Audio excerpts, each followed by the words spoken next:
Yeah, your characters do tend to like Yeah. you did tend to leave a lot of bodies in your name.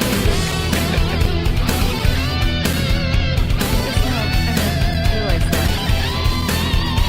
God, my characters are evil. Okay, there we go. Yeah. Finally managed to get the music turned off. For some reason, Windows was like, nope, I'm not turning off Windows Media Player. So I had to force control that. It liked it. So, So come on, this is my jam. Right. I was jamming to Deadpool rap earlier. all right, let me get my other stuff pulled up. So who do we have to do a recap? That, that would be me. Let me pull that back up. Okay. All right, so let's see. Oh, yeah, Davey isn't here. Okay, well, last time on Modern Age Heroes, Season 5, Episode 18, X marks the spot. Hyperion started off the day by giving Heat Phantom new gauntlets. They were the kinetically amplified punch optimization weapons, or kapow. So it amplifies his offensive abilities. He trained a little bit with them with 3 holographic Bruce Lee variants. Got tagged a few times, but he tagged him back and showed that the gauntlets worked. So after that, Hypes has taken him to get patched up a bit, while Shone was practicing a chain lightning technique, which is proving to be tough. Red Arsenal got a news update from Helios, and meanwhile Xenofreeze was still swimming in the Arctic because he misses his destroyed world and endangered species. Then Lightbringer and Shone were talking, and apparently Lightbringer and Sledgehammer recently teamed up with the Tomorrow Guard and brought down a villain named Bedrock in downtown Strongford. But even after he was put in a super prison, he broke out, and Wraith talked to Lightbringer and Sledge and was like pretty sure there was help from outside to help him break out. So Lightbringer did a little digging and found a computer chip in Bedrock's inhibitor restraints that clearly shorted it out so that he could slip out of it and use his powers to escape.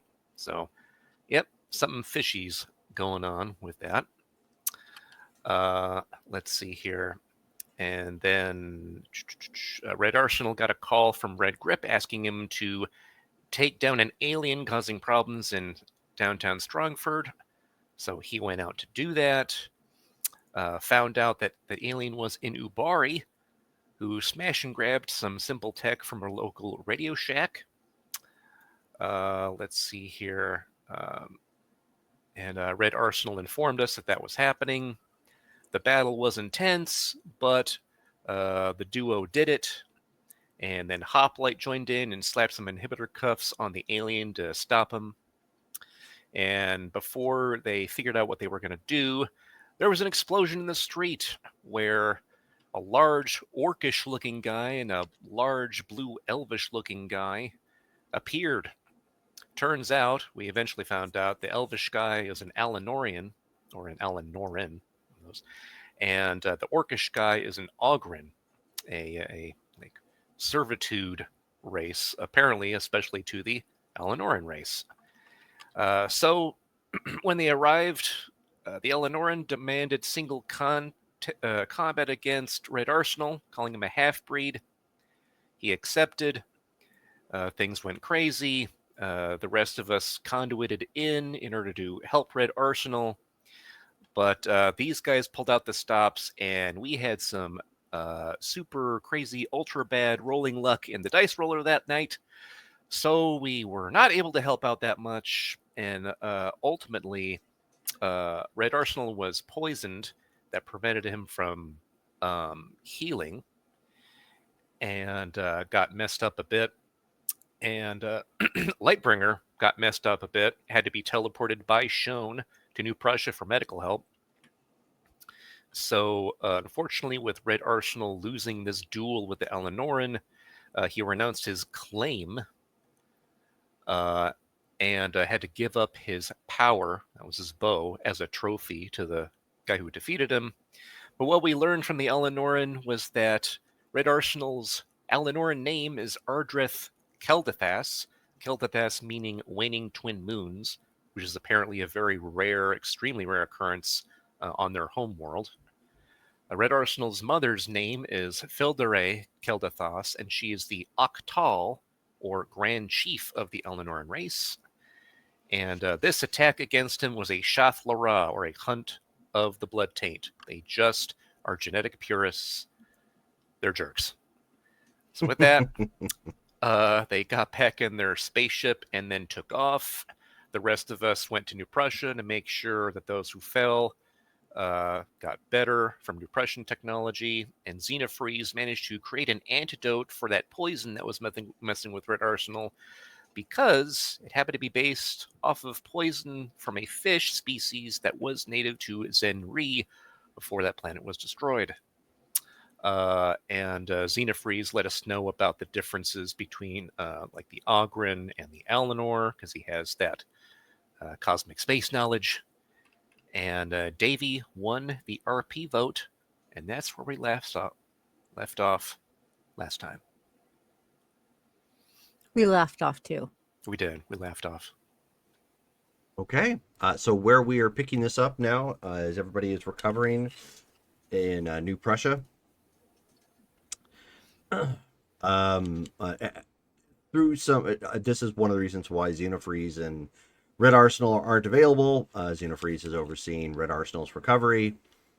Looks like he's going to be just fine. It was the poison wasn't enough to kill him. Under normal circumstances, like to a normal person, yeah, this would have been a death sentence. But his regenerate, all it really did was stunt his regeneration. So then, if that had affected somebody else without regenerative powers, it would have been like severely bad for it would have been person? Yeah, it would have been super fatal. Okay, gotcha. So if it had been one of us, we would have been sayonara. So in so many words for the third time, yes. Okay. Anybody else want to phrase that differently and ask it? So you're saying there's a chance? Yes, I am. Where the beer flows like wine. Awesome. Busch Gardens. Sorry. Whoosh. Well, that was appropriately timed. Mm-hmm. I was just going to say that. So, all of you are back. Obviously, Heat Phantom has had a chance to stock back up with his gear since he's here. Although he does have the kapows on his hands if he wants them. I will leave it up to the rest of you to if you want to go from here and continue your investigation, or what exactly you guys want to do. And just to confirm, I think we did last time, but the gear is the same gear that he had before. It's not a different one of the sets that they have available. Nope. The exact same one. So you've already got the stats for it. They just basically restocked you. I got my sticky stuff. Awesome. So we are back in Strongford? Negative. You are in New Prussia. No, we're in New Prussia. Yeah. So Sean's going to be checking on Lightbringer just to make sure she is A-okay. How am I feeling?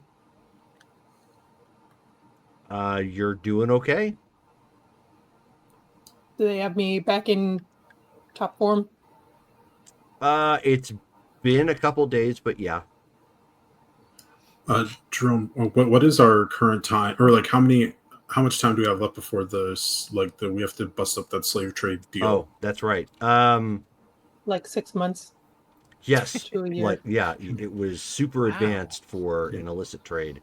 Just fly in when you feel. Just put it on your Google Calendar. We're gonna totally give the authorities every heads up possible. Yeah. Are we time travelers or not? Well, When did we travel through time? Kinda. Only you traveled through time, Kitty Pride. No, that's fair. Yeah. So, at this point, if you're gonna go, then yes, the meeting is actually today. If you're going to meet up with it, or meet there, I should say. Okay, so that meeting is today. I have to be there. And but that means yes, those of Lightbringer us- is fine. Then that means those of us who are capable need to be there with you. I'm going. I'll be there. I think I feel up to it. We If can't let you not, face I can all that by always yourselves. And Did remind you- me again how you guys got this information.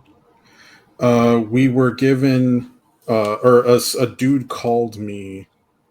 No, he sent me an Ericsson cell phone. Concerned party who said he had info on my family, which I thought was weird because we had confirmed my family is dead.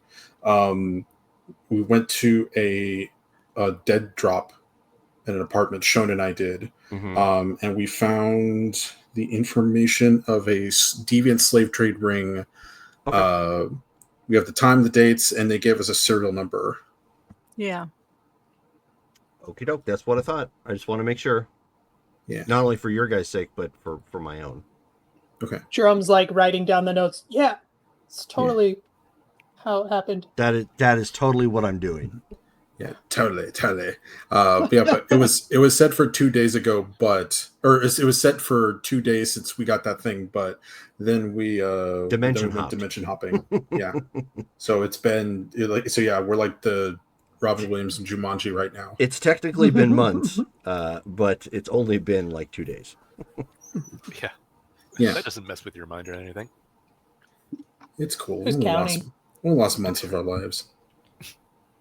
So are we taking the ship or how are we going? Well, the question is, if we take the ship, is it going to be visible? Like, You Does know, it have I still haven't had a chance to put that cloaking technology on it. No, Which Or means even that it will to be paint it. obvious. we've been with kind of the, busy. Anti-radar stuff like the B2s. Jerome? Hold that thought real quick. I'll be right back. Okay. Far from the location, so that we can move. What did you successfully. say, Matt? You're kind of hard to hear. I said we should land, of course, far from the location, so we can move stealthily to it.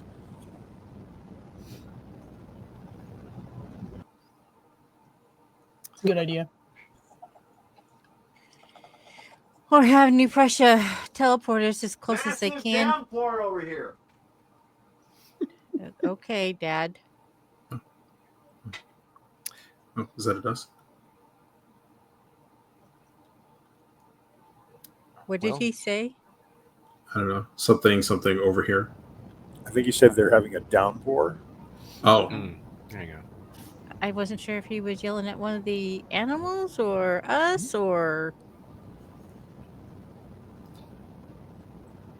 So, Hyperion's all. Well, we clearly have multiple avenues we can approach from. So the question really is, how much information do we have to go off first? What details do we have with regard to the meeting pulsar? Do you know any? I would have given you everything that I had.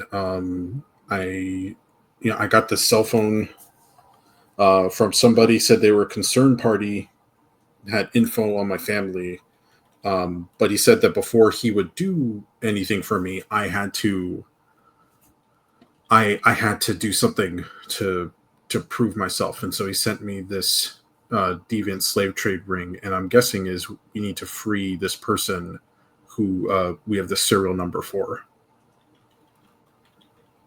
Interesting. But yeah, and we don't have any other information on the person, so we don't know if the person's good or bad. I mean, you mean the person that we're having to bust out, or? Yeah. I mean, we can worry about that after we're done, because at the very least, a deviant slave trade ring is definitely a net bad. Even if we rescue some people who should be in trouble, I'm all for beating up slave traders. Then in I'm this on board. case, we'll make sure that our primary objective is to save any and all slaves that we can, but especially the individual with the serial number. Secondary objective will be to defeat the slave traders themselves and see if we can apprehend them, deliver them to the proper authorities. Therefore, if we're going to go there, we can either do this in a clandestine manner or simply attack when needed. Just ambush them immediately. We do have means of viewing them from afar. We can use my copies to do that as we've done before. We can also take advantage of fast travel options like teleportation or using the conduit to get to good positions where we can see. Heat Phantom can make his way close and hide himself, and we can all be cloaked using the powers that Lightbringer brings. Well, I wouldn't trust my teleportation, so let's not put that on the docket because I've never been where we're going. That makes sense. We've been to Similarly, I haven't been Transnistria there. before, though. Yeah, but I don't know where in Transnistria we need to go, and I can only go where we've been before. Jerome, we have the coordinates of this like meeting, correct? Actually, I'm going to get to that in just a second, but yes, you Okay. do. You know Okay. exactly the time and place, and who you. Basically, it's you have what you have is an entrance packet. Mhm. It's not just coordinates. You were basically given something that's going to allow you to get in.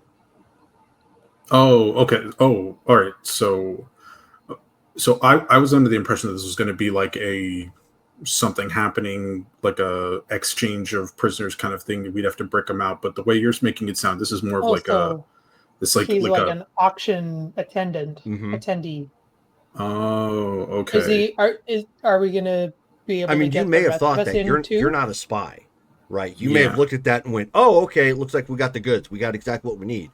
And Mhm. it happens to everybody in just mundane things. It's Mhm. like like you're about ready to make a run to a store, and then as you're thinking about what you need, you start going, "Oh, wait a minute. Let me take a look at my list." And you're like, "Oh, yeah, crap. I need a pickup truck for this," or like Mhm. something you didn't really think about What- when you glanced at it. Now everything's What starting to groceries make are you sense. buying that you need a pickup truck from? He's A having lot. Sledgehammer over for a party. And Sledgehammer's still a growing Sledge boy. and his hollow legs. Yes. I'm trying to make friends with my sister's boyfriend, and we got to go pick him up. and technically speaking, Red Arsenal, with his regeneration, has a pretty high metabolism, so There he you can probably pack it away too. He eats like the Flash. Yeah, when he eats, he sounds like Bruce Almighty. When he's getting Evan Baxter in the news thing, goes,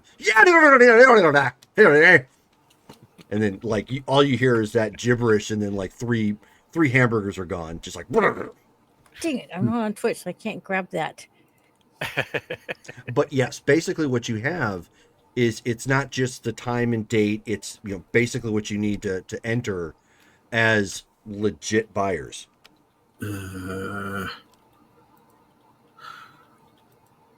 Yeah, so I'll show you guys what I have, and then two tickets to a slave trade gala like pops up, and I'm like, what's this? Yeah, how many passes do we have? Does it specify?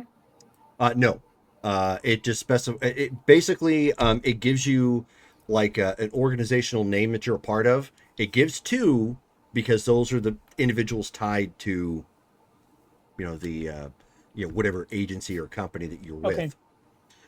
And then presumably you're just the plus ones. Whoever else doesn't take the lead. Okay.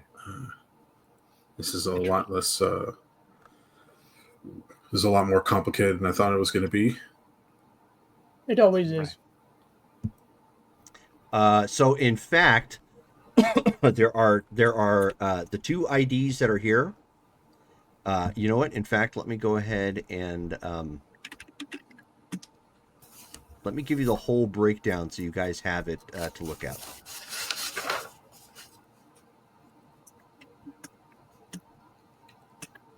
I'm going to be posting this in the Supers notes once I find it again.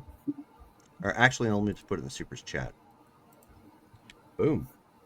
Ah, doggone it. I hate it when it makes me cut off some of what I'm trying to post. Punks. Every time I have to do notes, I have to chop down my Tolstoy novel. That's right.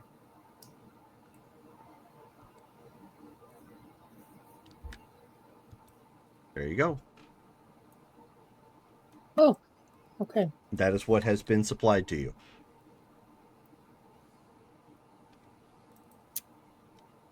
Okay. So 1 female, 1 male.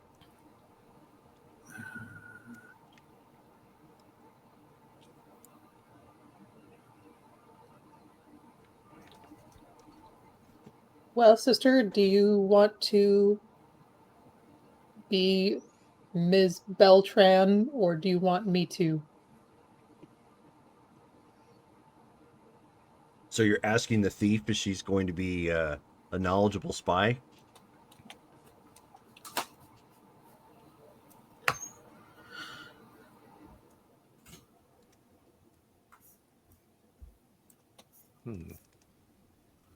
I'm kind of looking over.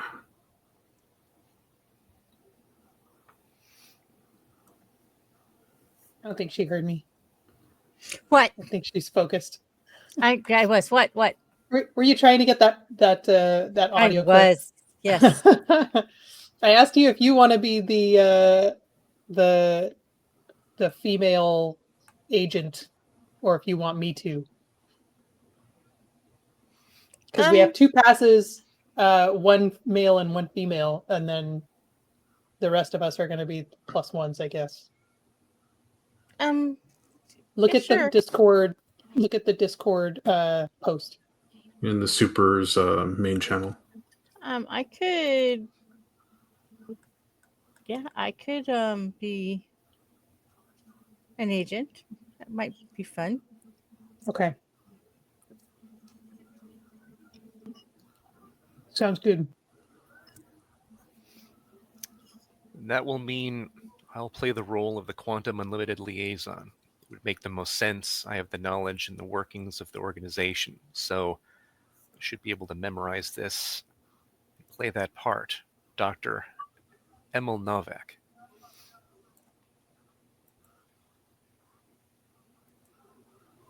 All right. Would it be Emil or Emil? Because I'm seeing this is Romanian phone. I think it's Emil. It's Emil. Okay. Yep. I feel like I need to find a wig. Because I could cloak myself unless there's some kind of a deactivation field or something. But I feel like my hair is a little Could noticeable. you change your hairstyle temporarily rather than change your hair entirely? Oh, that's true. I see if I can get some help straightening it. It takes a little while. Jerome, if I speak to Compass, can I try to make Compass's like outer appearance to look like a suit or something? Yeah. Okay. That's fancy. You absolutely can. Keep in mind though, you're going to be still giving off an energy signature. Oh, okay. So I probably should have just regular clothes and just hide Compass. Yeah, and just pull a Green Lantern if you have to, just like. Okay. Do you guys have? I don't know. Do I have money? Hyperion. Do I have money to get a suit? I'm assuming I need to come in a suit, right? You have money. You do. Even if you didn't, you would be given some. Yeah, we can definitely work that out. So I don't know what I kind of job is. I wonder if anyone in New Prussia would actually take money from us.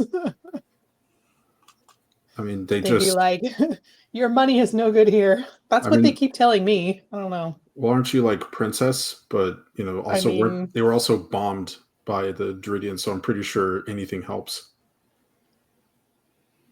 I mean, yeah, you're right on. Anyway, That was yeah, several we months could ago, we could though. Keep in definitely get mind. you a. Oh, okay. I thought that was still kind of recent. Mm-mm.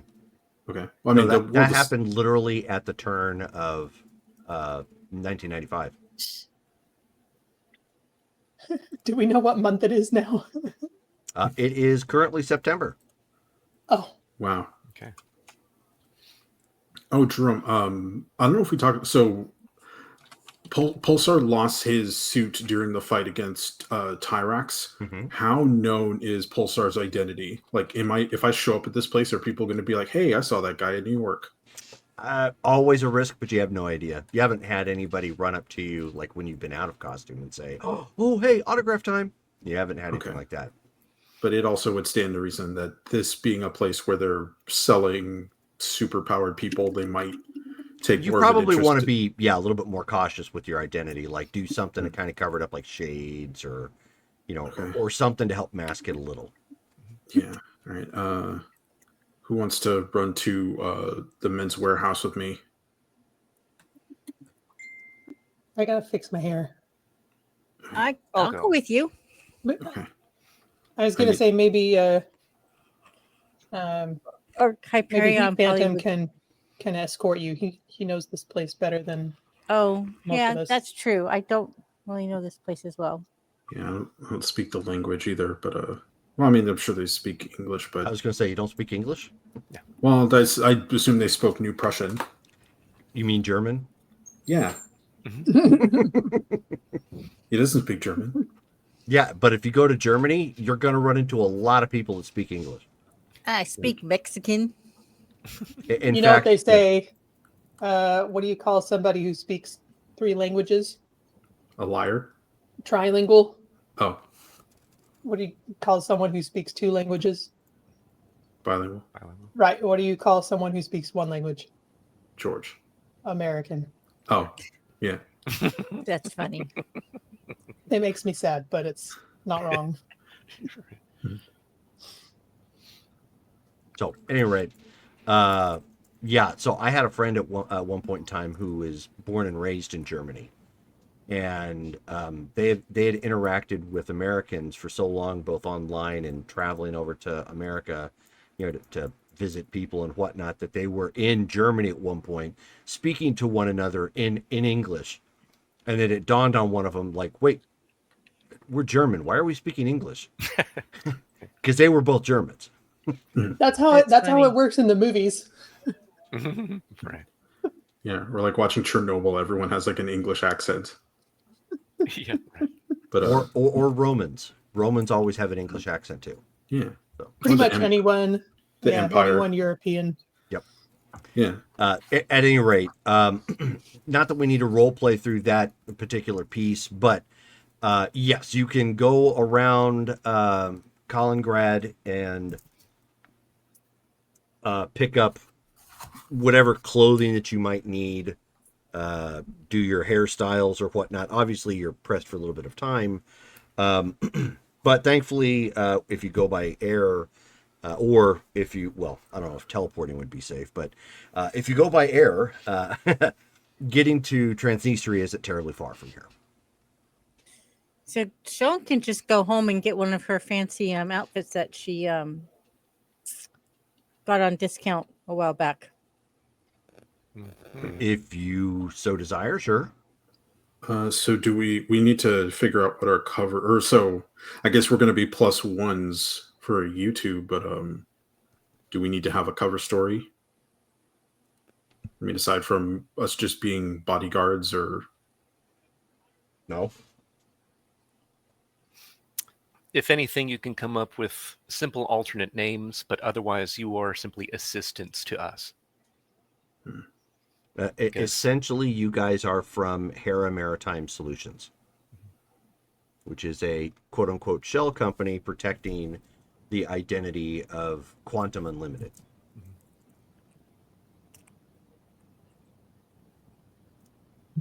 Do you wish for me to have some sort of formal wear? Would you wish for me to be in my military attire as a guard, so to speak? Due to the nature of the operational volume we'll be in, we should all be wearing a regular attire. However, you all, of course, have your equippers. That way you can flash into your uniforms if the need actually arises.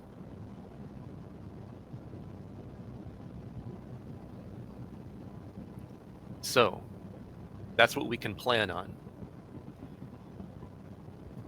We'll all be able to be dressed formally, have what we need within equippers if necessary, enter using these identities, and see if we can locate especially the individual with serial number. I bring this up only because I am very hesitant, but have you tried your equipper yet since your return? And I have not tried mine ever. The issue that I had run into that you're referencing, that's been actually fixed. It was due to tachyon radiation that my body was radiating, but Dr. October and I actually found a way to reclaim that radiation and use that elsewhere within my body. Therefore, the Very issue... efficient. Exactly. So that should no longer happen whether I'm wearing one or I'm near any of you using that type of device. In my case, because of what I am, I'll simply be using a holographic disguise. I won't be actually taking an equipper. And in this case, I believe ultimately we can try to avoid combat if at all possible. It would seem there'd be too many individuals who could become effectively collateral damage if we were to try to engage anyone. Not to mention they're probably heavily capable of disabling most of our abilities. It is possible. It depends on what we actually find when we go there. We'll have to take that into account as we're working through the slave market. There will be learning that we have to do as we approach. I'll do everything I can to take the lead, making sure that we go where we need to go and find this individual with the serial number. Then, if it's possible, we'll see if we can actually purchase this individual. I hate the thought of that, but yes.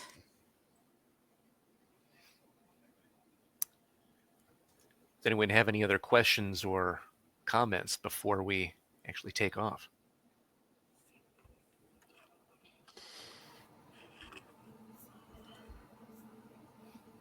All right. Put my disguise on. I pull my top knot Nice. down and shades on, and I'm, She's like Superman. Just puts a pair of glasses on. Nobody recognizes her. Yeah, and I'll get my hair straightened. Maybe like braided or something. Okay. Hyperion dons a disguise, looking dapper, looking like somebody nobody's ever seen before, so he can just be this Dr. Emil.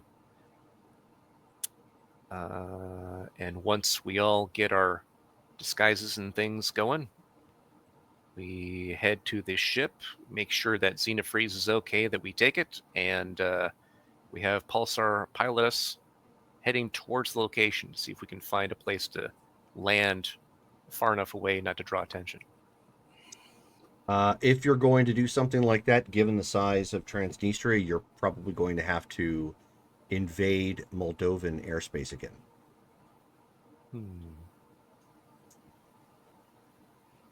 Yeah, last time we did that didn't turn out too well.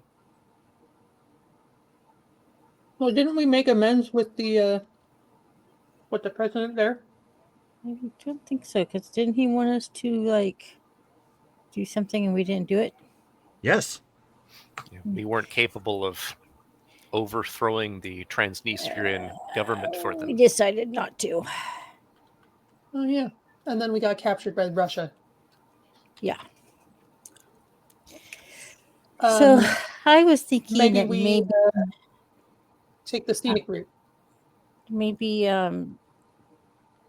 New Prussia could get us as close as possible with their, or you open up one of your diamonds and we just walk through. Oh yeah. Can we? Is there like satellite imagery? Could we open that up to kind of see where the location is, like building wise, Jerome? Actually, no. That really isn't a thing yet in this particular timeline. Okay. Now you can talk to New Prussian intelligence, and they can probably get you something, but not necessarily like per the address. That's part of the problem is Google nobody Earth has is gone not a through thing. and mapped anything just yet. Like they can get visuals, but Yeah. there's only so much New Prussia can do on that particular regard. Okay. Yeah, I wasn't thinking of like Google Maps. I was thinking of like something like satellite imagery of like the building if they had spy satellites or anything. But okay. Huh.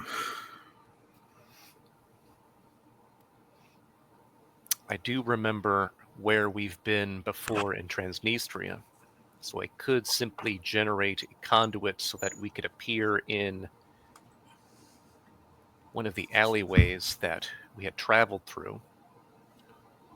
And then from there, if need be, we could short distance teleport where we need to while being hidden by Lightbringer's cloak if that's necessary. Otherwise, we can simply make our way normally after getting there to the slave market.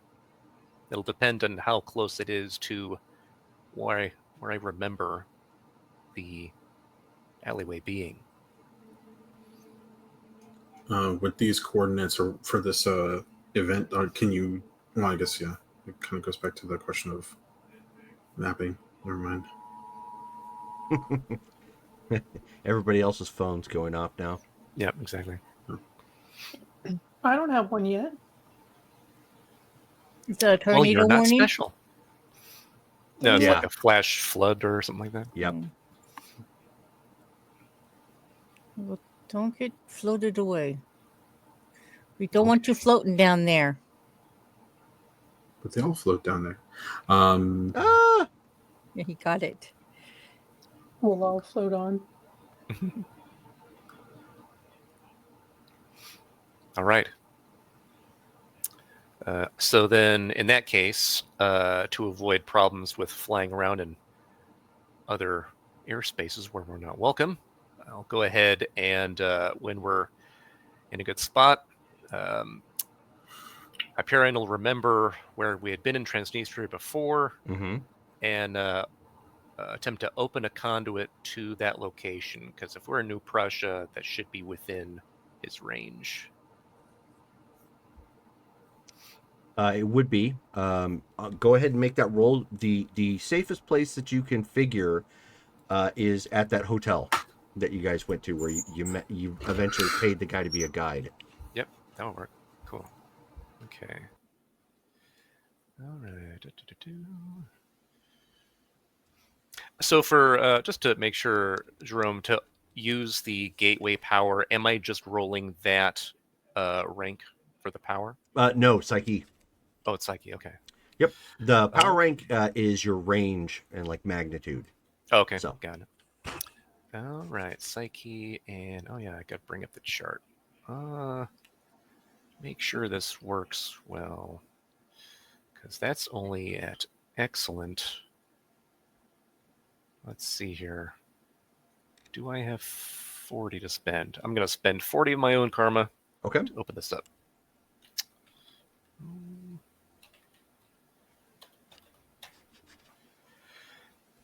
Okay. Red feet. All right. So you take a moment after everybody has been prepped. Just a real quick recap. How is everybody dressed? Evening attire, right? Yeah, little black dress. Okay. Did it specify in the thing like how we needed to come in? Nope. No. Okay. Yeah, I'm wearing a black suit, black shirt, sunglasses with my hair down. Okay. Yeah, and she has her glasses on, so she's not recognized. Okay. Dr. Emil? Similar to what Pulsar just mentioned, Okay. he's going to be doing the same thing. All right. And Heat Phantom? Yep. Since we're plus oneing it, and we didn't want to go in full garb in that regards, Phantom would be like professional bodyguard. Okay. Yeah. Like No the problem. Sport coat, shirt So, underneath so the everything. guys are looking kind of like bouncers. Women are looking like women of mystery. There you go. Bond villains. All right. So you end up getting to the hotel, someplace nearby, not like directly inside. You all, of course, step through. It is evening time. You can tell the sun is just now starting to set. In the west. Okay. And how far are we from here to the actual market? Where this is taking place, well, if you get a cab, you're probably 15 minutes out. Okay. Like not far at all. If the only way it would take a while to travel through Transnistria is if you were going from the very north to the very south. It is a thin strip of land, basically, that has broken away from Moldova. And I think it runs up against, if I remember correctly, it runs up against the Ukraine. Okay. We should definitely take a cab. It would look weird for us to not Mm-hmm. have Exactly. a car. You learned the language last time we were here, right? I know the language that, let's see, it was German that they were speaking here, right, Jerome? Mm-mm. Oh, no. What Russian? did I have? Russian Oh, yeah, Russian Russian. works, as well as the Romanian dialect, because Okay. Moldovan, Romanian, all very similar. He's got Russian. I think, yeah, that's what we did last time. Yep. So in order Okay. to make our way. So yeah, we'll head out. He'll try to hail. There's 1, 2, 3, 4, 5. There's 5 of us, so we'll hail like a couple of cabs, if at all possible, Okay. so that we have enough room for all of us, and Sure. then we make our way there. Okay. And he'll pay the fee, but in American dollars, probably, more valuable to him. That's fine. Sure. Cool.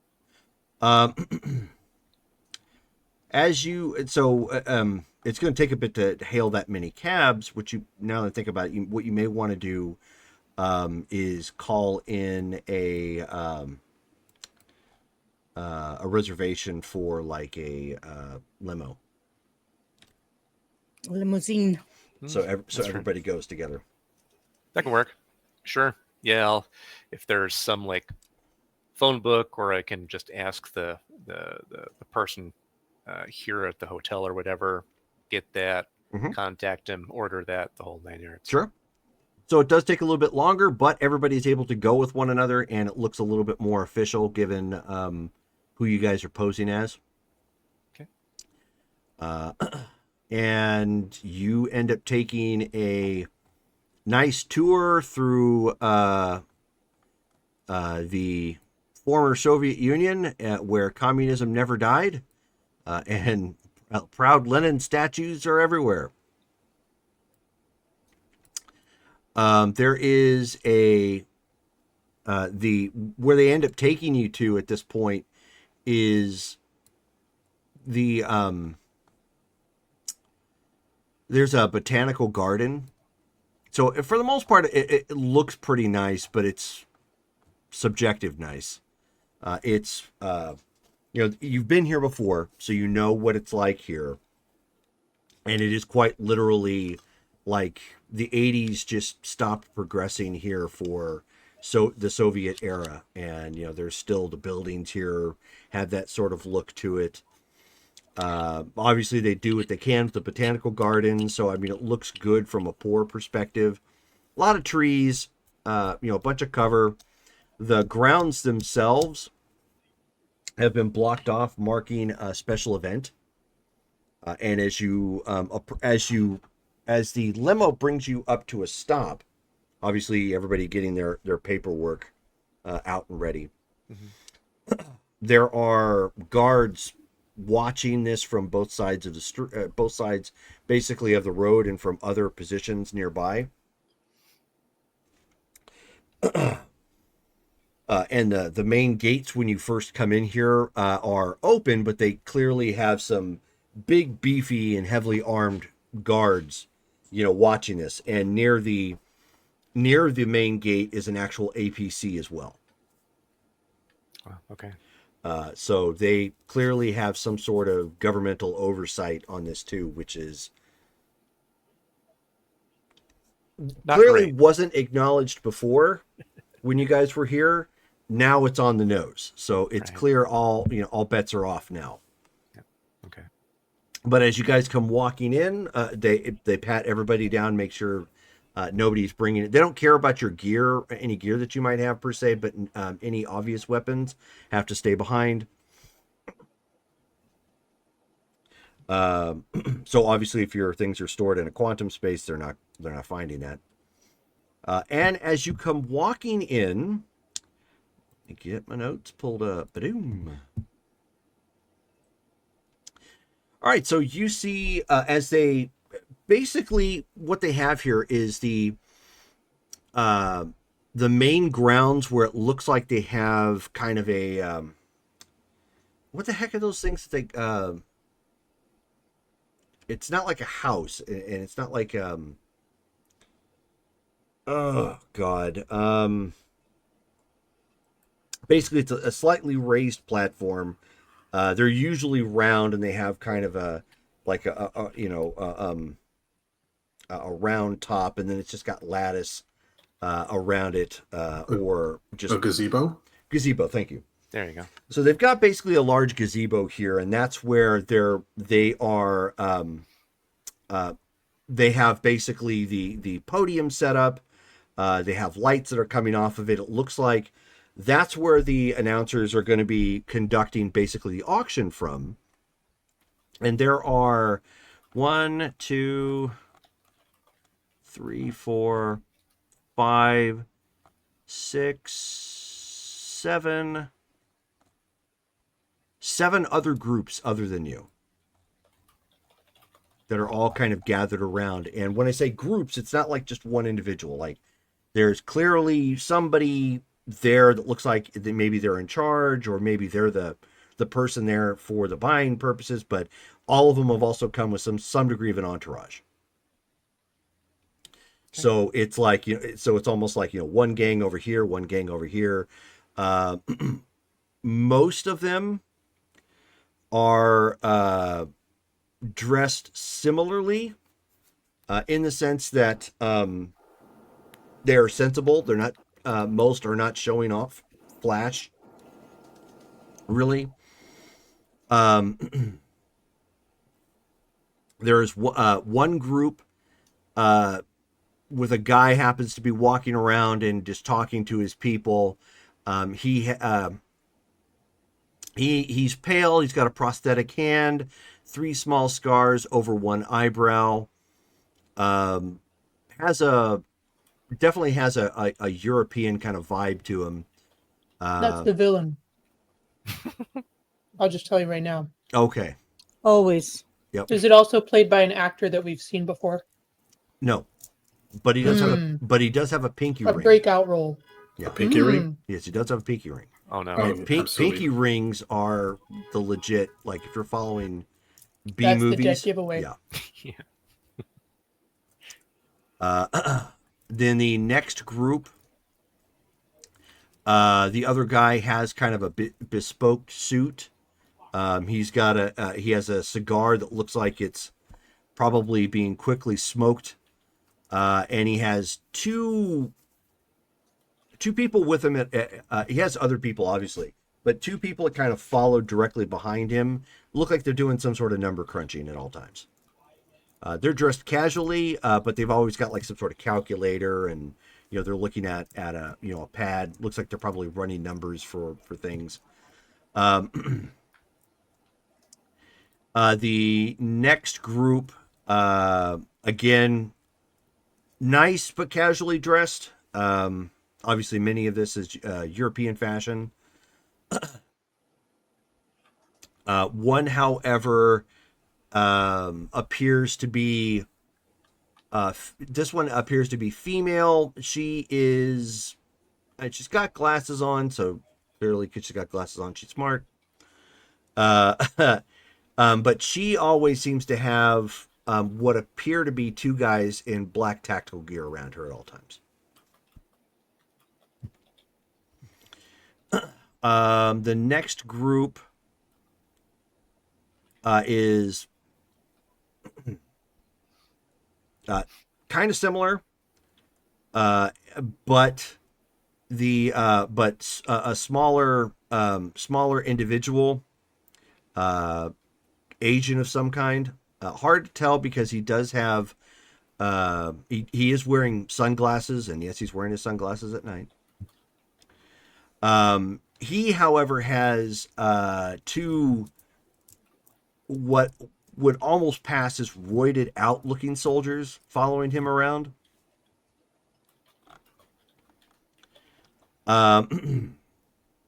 You have another guy who is Spanish, perhaps, maybe Central or South America.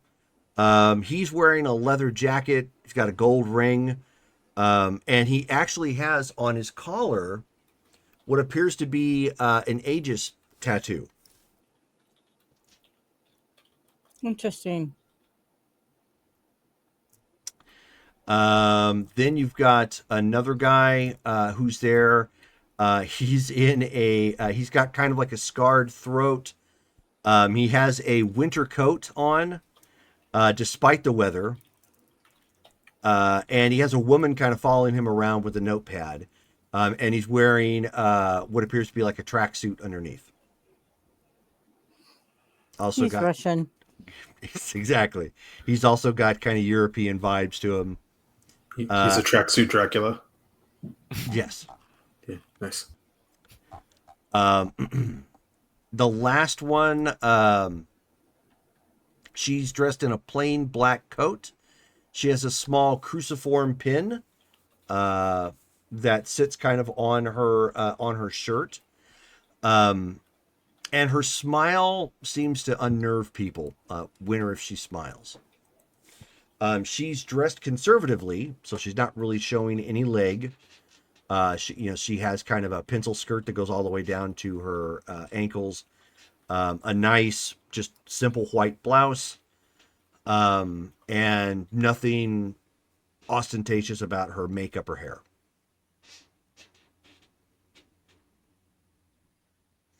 Also, you notice here is there is a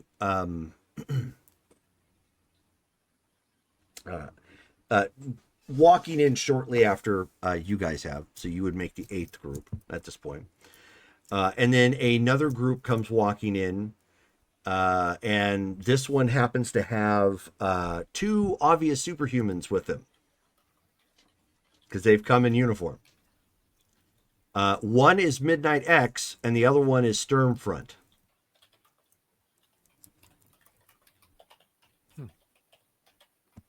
You guys have got the picture of Midnight X, I know, posted in the chat. I'd have to go back and doggone it, find the one for Sturmfront. So if you give me a moment, I'll see if I can track that down.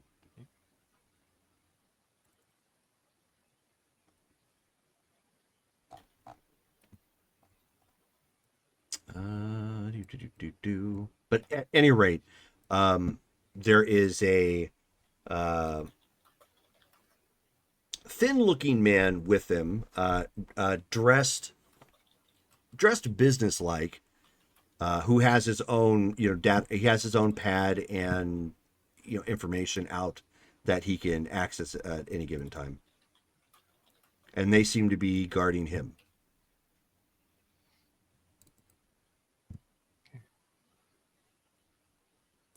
Oh, I think I know where I put those pictures at now. Superhero art. There we go. I was actually really happy with how this particular costume came out. So supers, boom. That is Stormfront. Okay.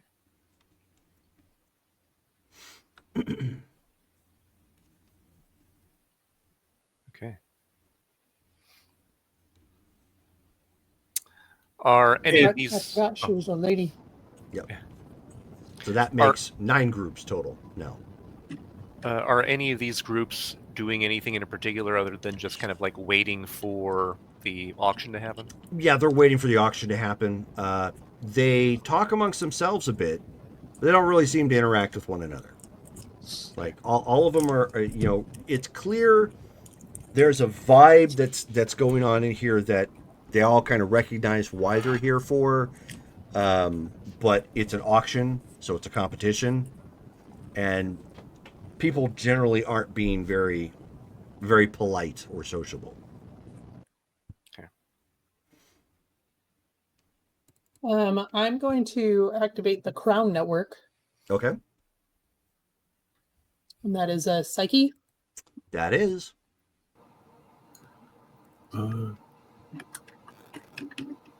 Drum, do we see any of the people that are here, like, kind of flaunting superpower stuff? No. No? Green. Okay, so network is established.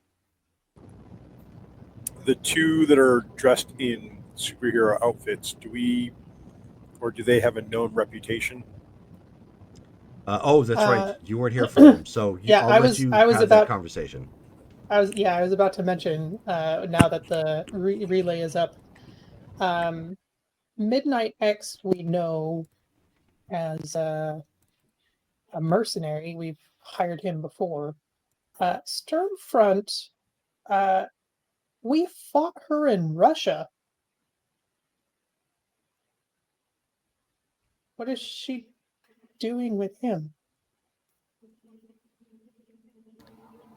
Well, Midnight X is a mercenary. It's interesting that he's here. Gets around. Maybe he's undercover. Or something. I don't know. It's weird. But we fought Stormfront. Would he be undercover with a villain? Unless she's also because we beat them pretty handily, right? Right. I think Russia was in a bad place after the war, so yeah. So she's probably doing mercenary work to make ends meet. Maybe her alliances have changed too. It's definitely something to look into. Let's hope she doesn't hold grudges. Let's hope she doesn't recognize us. Make sure not to stare at them so as not to attract their attention then in that case. The less interaction we have with these groups directly, the easier it'll be to keep up appearances.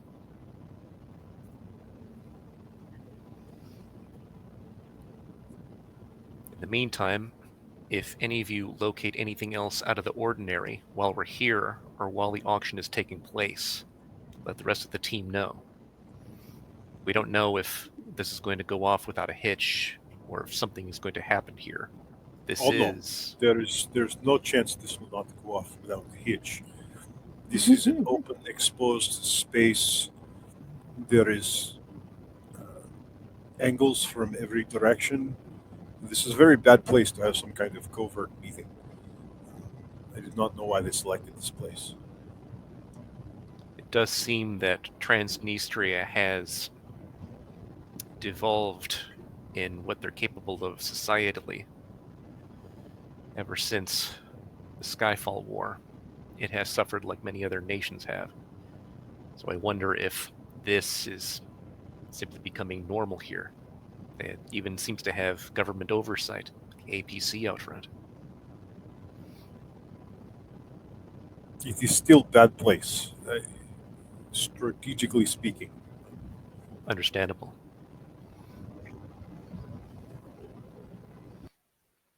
All the more reason to make sure we're aware of our surroundings. But do what you can not to look as if we're being hypervigilant. We're just waiting, like everyone else here is.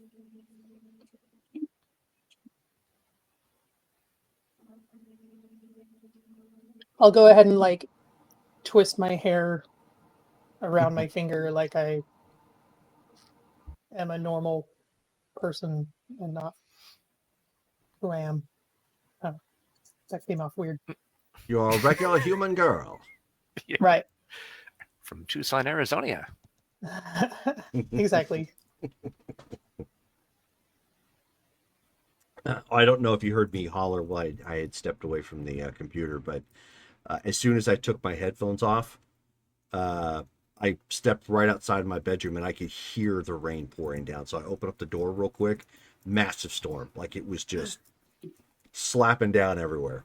We thought that Flash was you. flood warning. Yeah, we heard you're like, it's a downpour. Yeah. Or yeah. All right. Anyway, so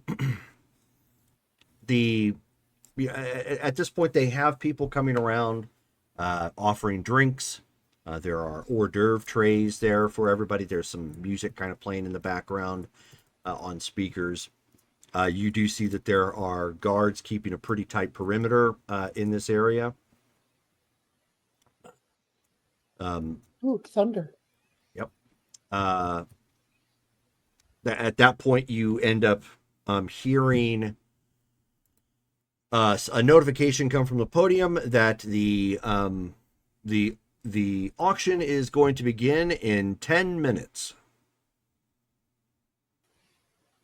And if any of this is being spoken not in English, Hyperion will be translating to everybody over the Crown Network. Okay. Yeah, it's being announced it's being announced in English and Russian, but as that is, of course, okay, spoken, you do see that there are some people like the Asian individual that was here. One of his, obscenely beefy guys leans in and mentions to him. So it looks like not only are they his guards, but they're probably also interpreters. Got it. Kind of letting him know like what was said. And so he just notes and keeps watching. Okay. They are now breaking out folding tables for everybody. Okay. In case there's anything like you need to spread out or observe or check or whatever, for whatever your purposes are. And additional chairs are being brought in for other people to sit down on to relax. Nobody has to actually stand. It does look like they pulled in more groups than they anticipated, so they've got a couple more, folding chairs coming out. And these are the spare no expense folding chairs. They've got padding on them. They actually look nice, and they're not the $7 write-offs. All right. Ooh, fancy. Ooh, this is the fanciest slave trade market Ooh, I've ever too been. much fancy.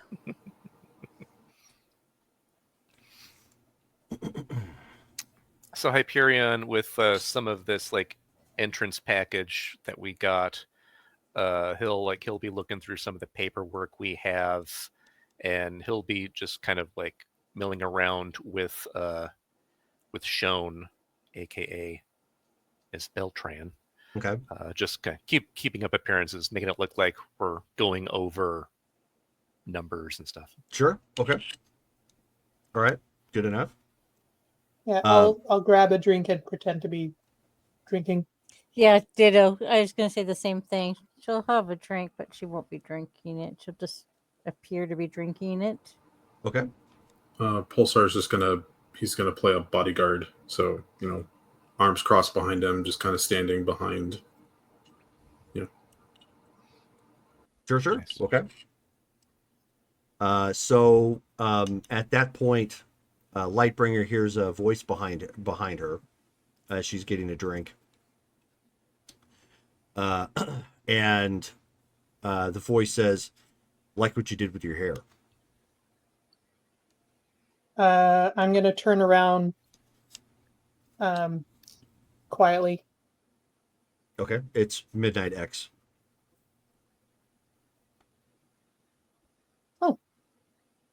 Thank you. Did not expect to see you here. Business is you- business. Working, I assume. Mm-hmm. Oh, Well, if you are here, I'm assuming the rest of your ilk are here as well. my ilk. Well, hope we keep things a little casual and don't get too professional. So with that, then he says, that would probably be wise. I don't think you are aware of the danger you are all in if you decide to break heads. So, as a friendly word of warning, play through. Thanks for the tip. And I'll shake his hand like we've just met. Oh, right. Okay. Sure. So he doesn't put much into it, but he shakes your hand. And then he mentions lowly, in a whisper, he points to the first group, and he says, "That's the Black Halo Syndicate." That's the guy with the prosthetic hand. Correct. Senian Deviant Cartel. Don't suppose you know who the rest of these people are. I've got a file on every one of them. Of course you do. So I have to know. Senia, does- what cartel? Senia Deviant Cartel. Okay. So does he have? So does he his ring finger like? Is his pinky ring and everything all prosthetic as well? He has a prosthetic ring on his prosthetic hand. Yes. There you I have go. a Yep. prosthetic. He says he says the second group near them, suit and cigar. He says that's the Lazaro. That's Lazaro Freight.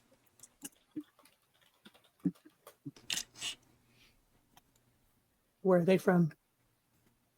They're international. Shadow broker.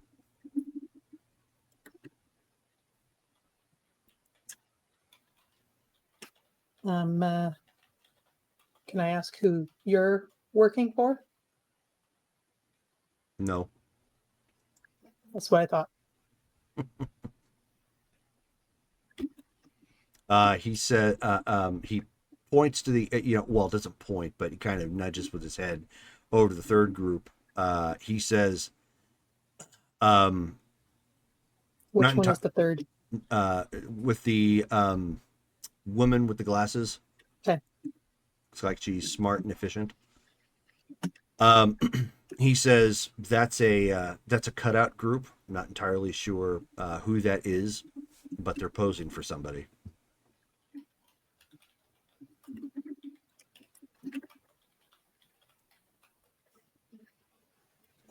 He says the next group over there with the supposedly meek Asian sunglasses, two hulking brutes. Yeah. He says that's another cutout. He says that individual is from the Celestial Guard out of Beijing. What's wrong with his eyes? He thinks it's going to help keep his disguise. I see. which it probably would.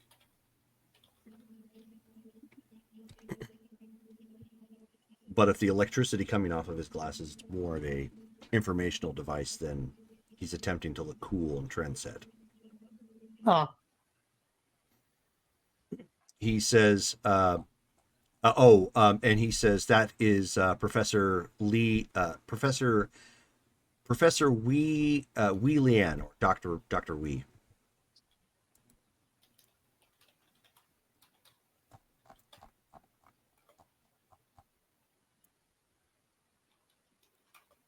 How about the guy with the tattoo?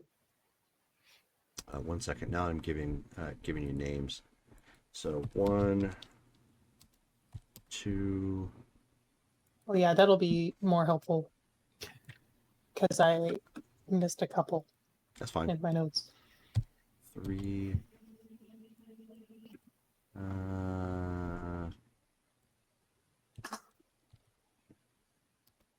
4. I'm giving you the NPC names. There we go. 5. So the fifth group there, he says the leather jacket and gold affectations. He says that is El Cordero, Argentine cartel.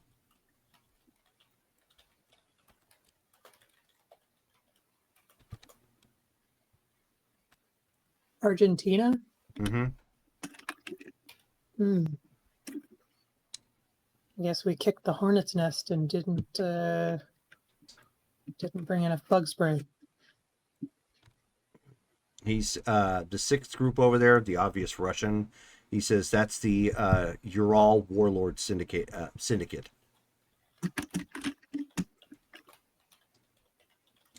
That is Victor Sotnik Ryokov. Same type.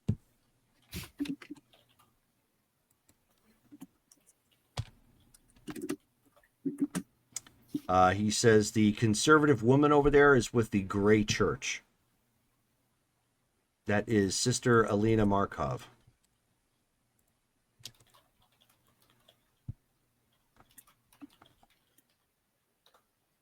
Who are they? They're ecclesiastical extremists. They're a cult looking for more deviant for rituals and political theater.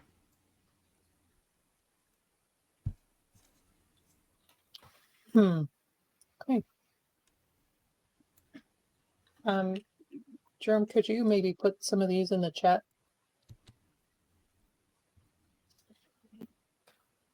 Don't.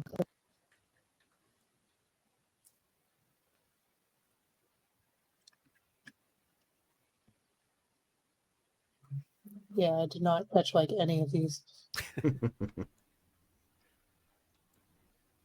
And it's just a keyboard mash. Yeah.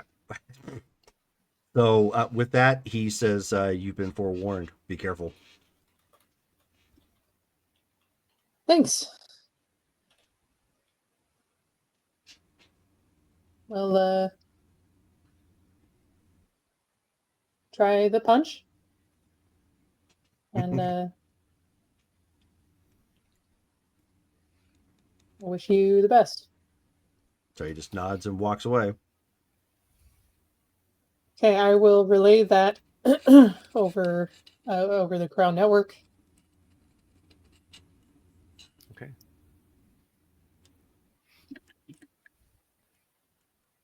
Excellent work obtaining that information from him. Can we trust it? Do we know this guy can? We know he's not screwing with us? I think he has more professional integrity than doing that to us. But he's also a bodyguard for somebody at a deviant slave ring. That is a fair point. But we don't know what his true motives or his actual objective here is. It could be something entirely different, and he simply needs to be here. We have had professional contact with him before. He should be trustworthy, and it wouldn't make sense for him to give us pointless information or wrong information like what he just did, unless it was truly useful. Ms. McCall thinks highly enough of him to use him frequently, so Exactly. I think that's enough of a character reference for I me. mean, I don't know. If it comes down to money, if money is enough to sway what direction he ends up in, I don't know. I suppose we'll see if he has those limits. If he's willing to maintain ethics no matter the dollar amount. All right. Well, then shortly after that, everything kicks off. So they have rotating lights that shine back down, like on a platform where they're going to bring people in. Those that are for sale. Which at that point, the announcer gets everybody's attention, and of course, everybody starts, watching and looking in.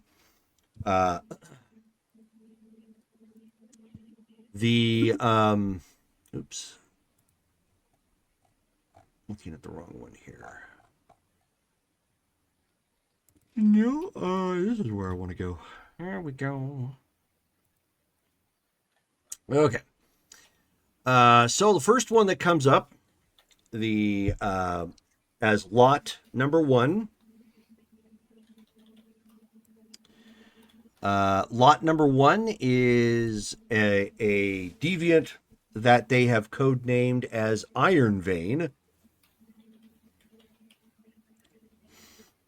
Doesn't really give much. One thing that they state is they don't give away their identities or like where they're from or whatnot. That's going to be on the paperwork for the purchaser. When that transaction has been cleared. The marketing pitch for this individual is he's a self-armoring shock trooper, dangerous but a short-lived asset. And he looks around to see if anybody wants to start bidding, and somebody chimes in. It's like we would like to see his just what exactly it is this self-armoring he can do. And the guy holds up his hands. He says, I apologize. We'll have him put on a quick display. And he looks over to a person and, he hits a button, giving him a chance to, because he has a collar on at this point, to allow him the use of his powers. And what you guys end up seeing is he focuses and like flexes really hard. Blood starts to seep from his pores. And it ends up like forming claws and armor plating on his body. That is iron looking. And of course, once they got that done, they press the button so he doesn't try anything. And which of course it all quickly, goes away.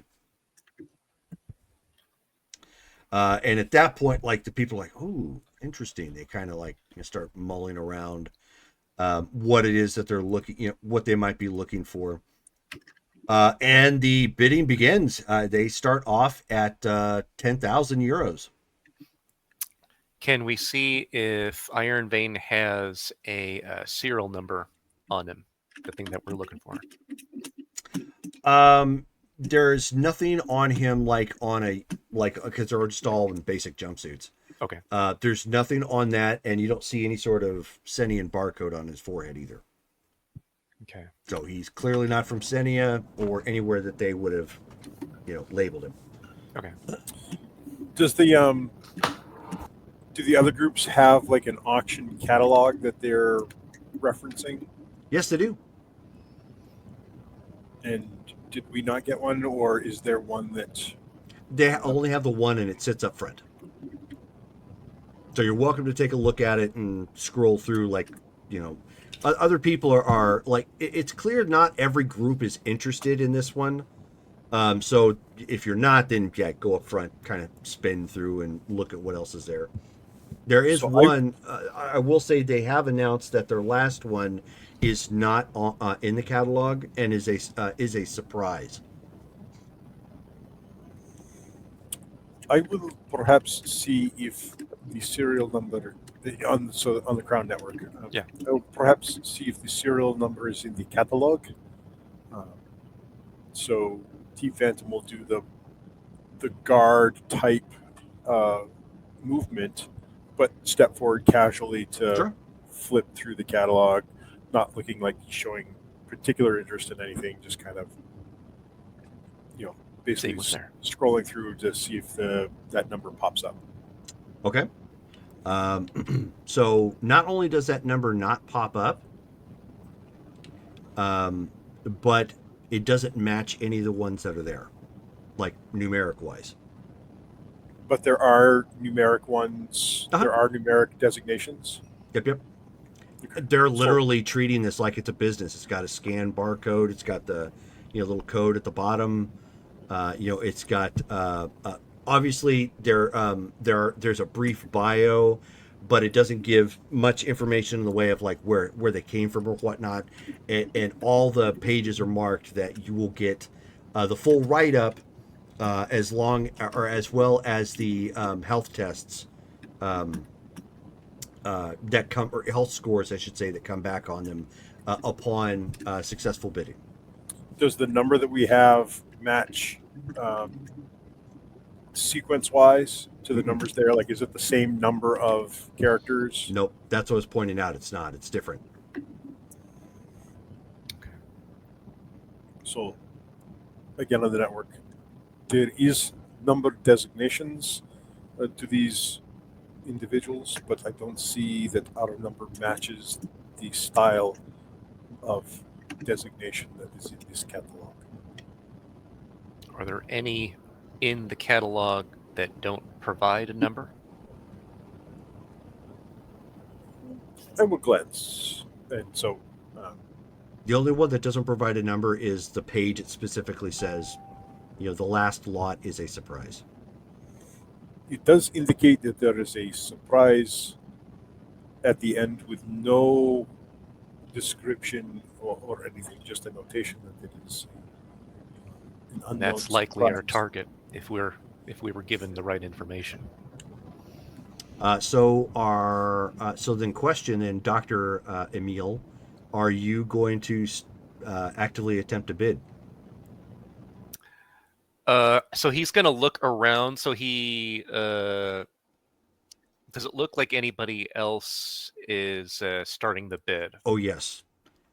Black Halo is looking to get in on that.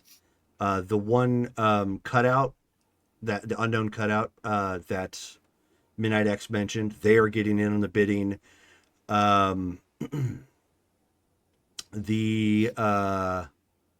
You're All Warlords are getting in on the bidding, as well as the. I know I missed one. There's 4 total. I'm trying to find the other one that would have been. Oh, the Argentine Cartel. Okay. Just out of character, wondering like, what if we just bought all of them? Would that just look weird and suspicious if we just bought every single one of that's these kind of what Sean wants to do, is buy all of them. Yeah, I'd like to do that, but I don't think we can afford that either. And we'd probably be like angering just about everybody else here if we like outbid everybody at the same time. So this is going to be weird. I get the feeling that we literally could not outbid all of these people. Just depends. It said the bidding for this guy started at 10,000. Started at 10,000. It's up to 15,000 right now. Okay. All right. I mean, that's not that much, but No. I mean, it's clear everybody here has come with some sort of game plan of what they're looking for, but just like any other guys going to an auction.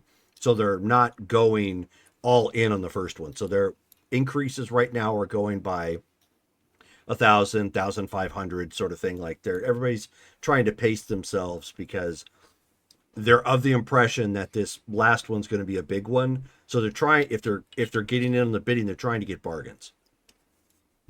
Right. Okay. Then let's see. If it got to 15,000, then he'll bid 17,000. Okay. I hate that we just did that. I understand. Sometimes you have to work the system in order to break the system. Precisely. Yeah, that's. And speaking of which, no one's losing karma right now. Right. Because there are ulterior motives here. Yeah. You're attempting to play the game to try and ultimately free them. That's heroic. Every bid takes away 50 karma. Good luck. I know. You're like, No. What if I just thought he was So- cute? So over the Crown Network, Hyperion, if children come onto that stage, please do not let them go to anyone else. Understood. I'll make that a Did- top priority. Jerome, did the catalog show any children? No. I did not see, again over the network, I did not see any children listed in the catalog. That's a Good. relief. Yes. That does make sense, since it's likely they would want adults with fully developed powers if they're going to use them for slave labor or experimentation. That's a good observation. Exactly. They're wanting somebody who's fully formed at least and has a decent understanding of whatever it is they can do, because they clearly have their own ideas of what they need for. Yeah. Okay, 1 second.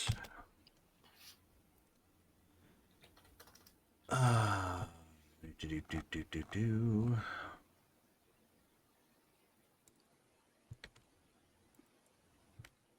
And every one of these groups that are here are going on our watch list, yes? I'm memorizing all of their Obviously. faces.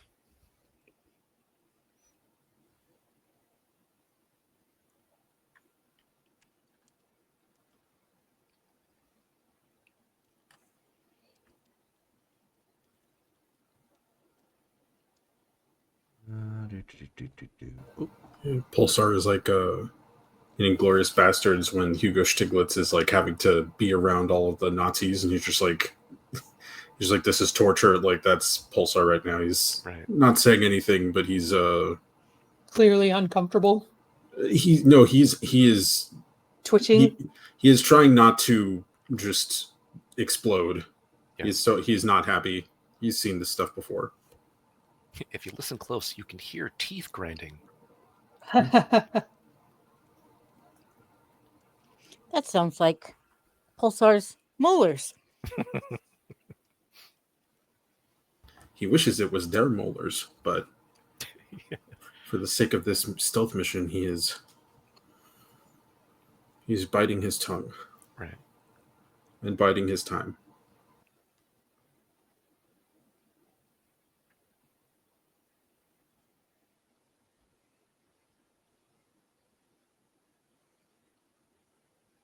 Okay. All right. So you said 17,000. Yeah. So the cutout that was mentioned bumps it up to 20,000.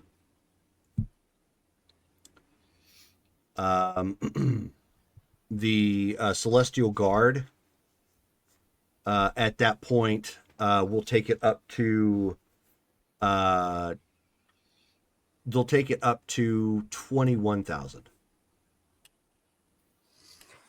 And everyone right now is kind of waiting. 21,000. And Jerome, with let's make sure I'm doing this right. So Hyperion has a resources of RM30. That Mhm. makes him like how A wealthy? millionaire. Just millionaire. Okay, just making sure. Yep. So, How many is that in pesos? Billions. you guys ever since Argentina, pesos. It'd be 10 million. If Well, he's a millionaire, it's 10 more. You are the 6 peso man. I mean, we had to That's put you true. back together. Yep, It's 6 true. peso man, the 60-cent man. that was rough. With parts Um, from Radio Shack. Yeah. And Chicle. L Radio Shack. Yeah. Indeed. Okay, so you said 21,000 is where they're at right now. It is currently at right now. You can play the bidding however you like. Yeah. It's when you have to pay, that's when you have to make the resource check. Right, exactly. And yeah, I'm just looking at the conversions, and that's not like a ton compared to being a millionaire, but well, keep in mind, though, that rating system was based off the 80s. That's true. Oh yeah, that's true. Shoot. Yeah, you're like billionaires right now. You would be more like multi-millionaire. Okay. You'd be Trump. Maybe not quite. Okay, so it's gonna be huge. Just the absolute best bet. Posar, we're gonna stop these guys. We're gonna punch him in the mouth.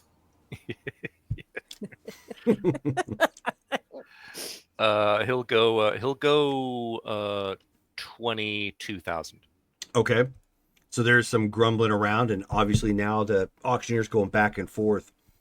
At this point, the Celestial group, which is the Chinese group, they bump it up to 25,000. And so he's looking around at this point, and the at that point, like the cutout group kind of does one of these, like they're backing off. So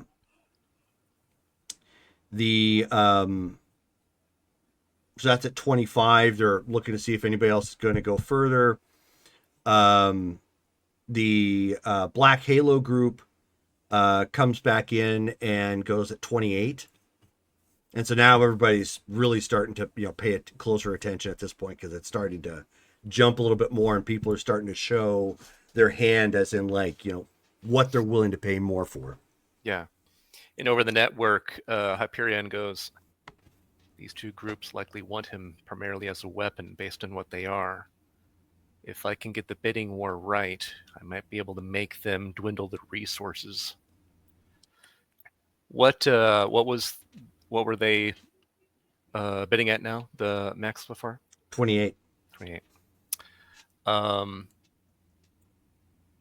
He'll go 30. Okay. So at that point, there's some more grumbling, some other groups, looking at how it's getting hot and heavy. Obviously, the announcer is super interested, because now they're clearly getting more for this particular person. He's happy. And it's becoming a little bit of a drama. Then all of a sudden, the Celestial group comes in, drops down, or announces themselves at 40. And then, so at that point, Black Halo is like, no thanks. You're all step in and announce 50. And so everyone's like, whoa. And then there's some scoffing at this point, where the Argentinians come in and go 55. Ural's kind of they angrily look back at him, and there's like 58. Are you gonna jump in at all? At this point, I think he's gotten them to be using more and more of their resources. He's gonna let this slide, so he's not gonna bid anymore. Okay, so it ends up getting into a bidding war between the Argentinians and the Ural warlords, which the Argentinians are also known as the Patagonians. That's the name of their syndicate. Okay. So basically, it ends up jumping back and forth a couple times until the Iron Vein ends up going for 85,000. Okay.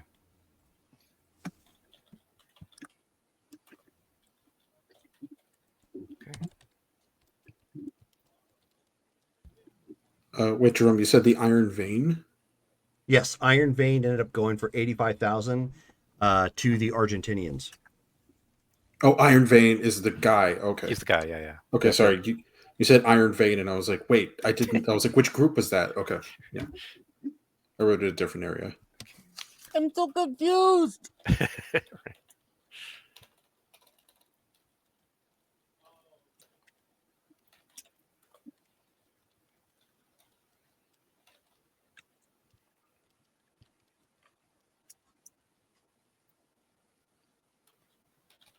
And I think Sean at this point, she's just going to be playing up the whole kind of the airheaded girlfriend to the Okay. rich guy. You know, she's the arm candy. Okay. Well, you're also supposed to be the person in the profile. I think you're supposed to be Spanish yeah. and the logistics coordinator. Yeah. You have like an actual job here. Right. But So don't. I But mean, you she could can- do both, but just Yeah. There right. you go. Yeah, just Oh, keep yeah. it in mind. Don't wing it. Right. Right. Okay, so the next announcement they have, I'm supposed to be the airhead. Come on. because she's a blonde, BLOND. Because she's a blonde, don't you wish you were me? I want to be a veterinarian because I like to work with kids. Because I'm a blonde, yeah. I don't So- know what Good that's one. from. Huh? That's an old one. Yeah, I've never heard that. I'll find it for you after game. Okay. Yeah. So the next lot coming up, lot number 2. The announcer announces, and super excited because obviously this kicked off really well to start. The next one is Frostbite. She says a cryokinetic who, upon skin contact, can flash freeze flesh, metal, or liquids by touch. She says if you are looking for an assassin or an interrogation tool, she can be conditioned for obedience. We're going to start the bidding off at 10K, 10 euros, or 10,000 euros again. Jerome, does she look slanty? Like, does she look like Xenofreeze? Okay, I heard that wrong. Salanti. Okay. Yeah. What is? Does she look I thought slanty? I was like, No, Salanti. What? Yeah. Yeah. Does she look Slanty. like Xenofreeze? I was like, no, she's not walking around like the Leaning Tower of Pisa. I was Like as thinking. if you said slant. Right, yeah. Oh. I was yeah. thinking. I was thinking. Do. I was thinking like Asian slanty, and then Right, I was yeah. like, Oh God. and I was like, do Senians look Asian? I can't remember. They could. Senians are similar stock as Filipino. Filipino, right? Yeah. Yeah. So, no, so they could be Japanese. They could be native to the area, or they could be possibly Spanish. So.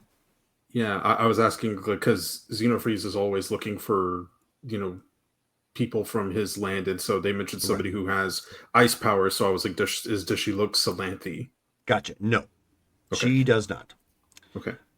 No, she actually has a Euro look to her. Okay. So the bidding starts off at 10,000. Anybody gonna jump in there? We'll start at then 15,000. Okay. So there's like the new people in at 15,000. Who do we have here to up the bid? So the You're not going Patagonian. to do the fast talking auctioneer guy? No, I'm not. I do not Just have checking. those skills. At best, it would be like square dance, and yeah, that wouldn't be appropriate for this. The Spin your partner round and round. It's not that kind of party. Right, exactly. Patagonian Syndicate, which is the Argentinians, they jump in there at 18. The Lazaro Freight comes in, takes that up to 20. This time the church ends up jumping in. They take that up to 25, and people start looking around again. kind of weirded out by the fact that the church dropped in there for that one, but people are still talking amongst themselves, kind of going over their information. Are you going to continue to participate? We'll go 30. Oh, taking a jump. Okay, so now you jump it up to 30. Everyone starts kind of pausing and looking around for a second. Pardon me. Patagonian Syndicate taps out. Lazaro takes it up to 32. The church takes it up to 34. You're all warlords take it up to 36. The Celestial Guard ends up taking it up to 37. The other cutout group takes it up to 40 at this point. Are you going to continue? We'll go 41. Okay. So you go 41. Black Halo Syndicate jumps in for 42. The cutout takes it up to 43. Lazaro Freight takes it up to 45. And everybody's kind of waiting to see if anybody's going to take it up any further. 46. Okay. So it's like our new people back in. 46. I got 46. Do we hear anything more? So Lazaro taps out. Church comes in at 40. You said 46. So they come in at 47. You're all warlords take it up to 48. Celestial Guard takes it up to 49. The other cutout takes it up to 50. Black Halo jumps back in to 55. 55. Well, we can't go 55. Oh, she's pulling in some Sammy Hagar logic here. You're going to have to bet. We will go 50. See, they stopped at 55. We'll go 57. Okay, so 57. So everybody starts kind of pondering at this point. Warlords back out. Patagonia has backed out. Lazaro Freight has backed out. You said, what did you take it up to? 57. 57. So Celestial Guard takes it up to 60. The cutout takes it up to 61. Black Halo backs out at that point. So now it's and the church takes it up to 62. So you're still dealing with the church, you're dealing with the Celestial Guard, you're dealing with the cutout, and that's it. We'll go 63. Okay.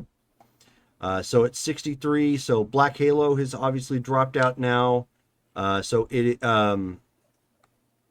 the church takes it up to 65. The Celestial Guard takes it up to 70. The cutout group takes it up to 71.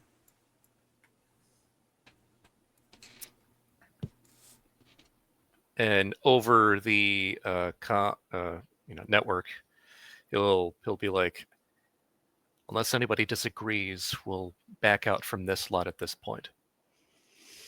If we have to.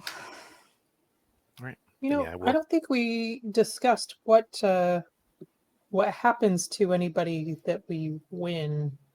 Let them go. We Well, I would be- mean, right. obviously, but if they need some place to be, I think my grandfather would be happy to take them in. That's what I was hoping.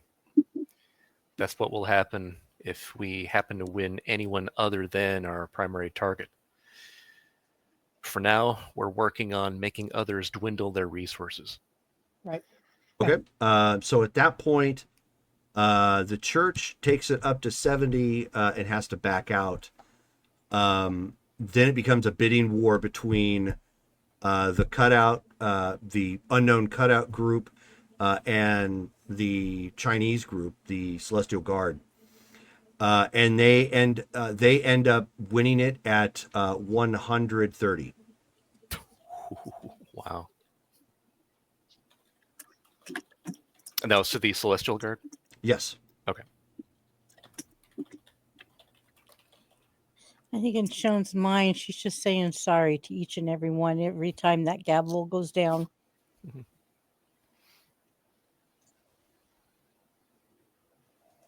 Why don't you everybody's here. Obviously, Matt had to step out for a second. Give me an intuition check. You need a yellow result.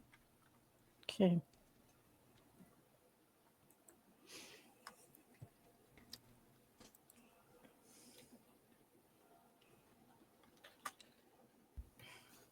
What's the opposite of a yellow result, Jerome? White. Oh, that's what I got. I got a white feet. Red result at 100. We're at this auction Holy trying to be moly. superheroes. Yellow. Green.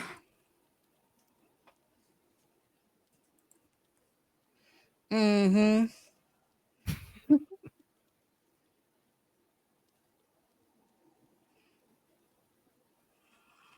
Okay, so who got what again? I know Pulsar got a white. I got a green. Hyperion got a red. Okay. You got a And He got natural 100. 100. Lightbringer got a what? Yellow. Okay. So Hyperion and Lightbringer, you both end up noticing Oh, Matt's back. right after that bid went through that the cutout group that Midnight X had pointed out, there's a little bit of a conversation. Somebody makes a note, and then they just go back to watching the next lot coming up. Okay. All right, so the next bid comes up, or next lot, I should say. And this is for an individual they refer to as Hollow Sonar. They tell her, or they indicate that she is a living scanner, excellent for infiltration or subterranean warfare. She emits high-frequency sonic pulses to map the area and disorient foes. Despite being blind at birth, she has flawless echolocation.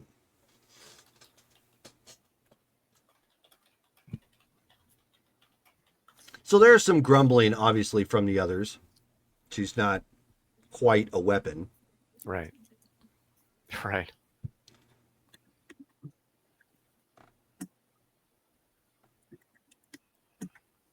Hollow what? Sonar? Hollow sonar. Jerome, is that hollow like HOLO or hollow like HOLLOW? That would be Halo, if you're saying No, HO. Wait, what? Oh, hollow like holovid. No, hollow is in like hollow log. Hollow what? Log. It's Hollow log. Okay. Are It's we big. still speaking English? It's big. It's heavy. It's good. It's log. Okay. It's log. It's Log. better than bad. Okay, It's good. Yeah, like hologram, because I wasn't sure if it was hollow sonar Yeah, or hollow sonar. Yeah. No. Gotcha. Okay, so auctioneer, of course, again starts everything off at 10K. Patagonians jump it immediately up to 15K. Anyone else jumping in? We'll go 20K. Oh, okay. So you jump to 20K. Black Halo tops you at 21K. What's your nationality look like? Give me a second. How many abs does she have? All of them. Whoa! Also We European. must win this bid. So over the Crown Network, she could be very interesting for the Prussian military. I could use her on one of my teams. Understood. Cool.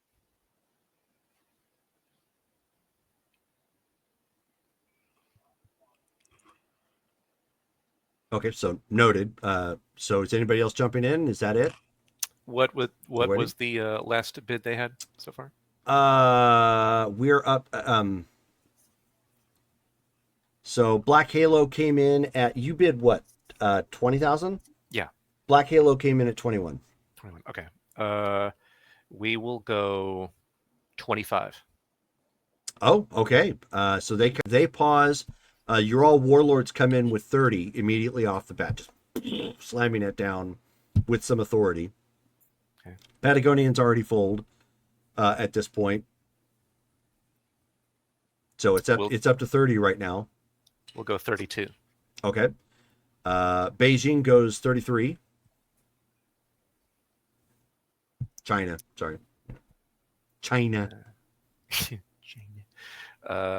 We'll go 34. Okay. So at that point, it's at 34. Black Halo bumps it to 36. We'll go 37. Okay. Beijing bumps to 40. And at that point, Black Halo taps. We'll go 45. Okay. So Beijing is sort of pausing at that point. Lazaro steps in and takes it up to 48. We'll go 50. Okay. So everybody's kind of considering here at this point. The church jumps in and jumps in on the offering, takes it up to 60. Beijing notices that they fold, as does the Ural warlords. They're just like, nope.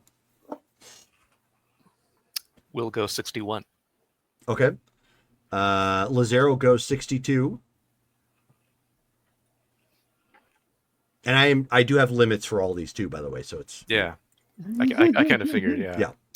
I'm not just like winging it to punish you guys or vice versa. Yeah. See, so that was 62. We'll go 64. 60. Okay. So you're at 64. Lazaro takes it up to 65.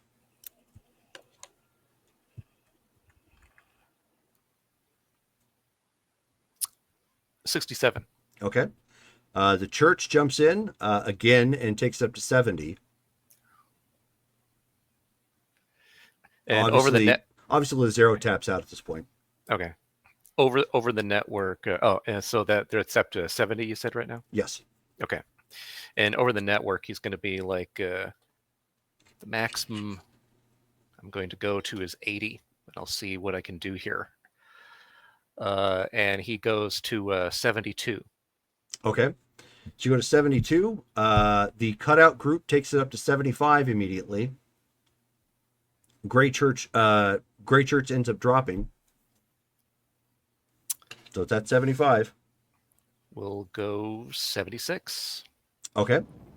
They take it up to 80. Which, again, at this point, it's clear that the auctioneer, like some of the other guys that were there, thought this was probably going to, like the first one and the third one were going to be weak bids. Mm-hmm. And the fact that there's bidding war like on all three of them right now, they're super excited. Like they see dollar signs. And unfortunately, you can already tell, like, they're already considering this a success. They're probably going to do this again. Yeah, right.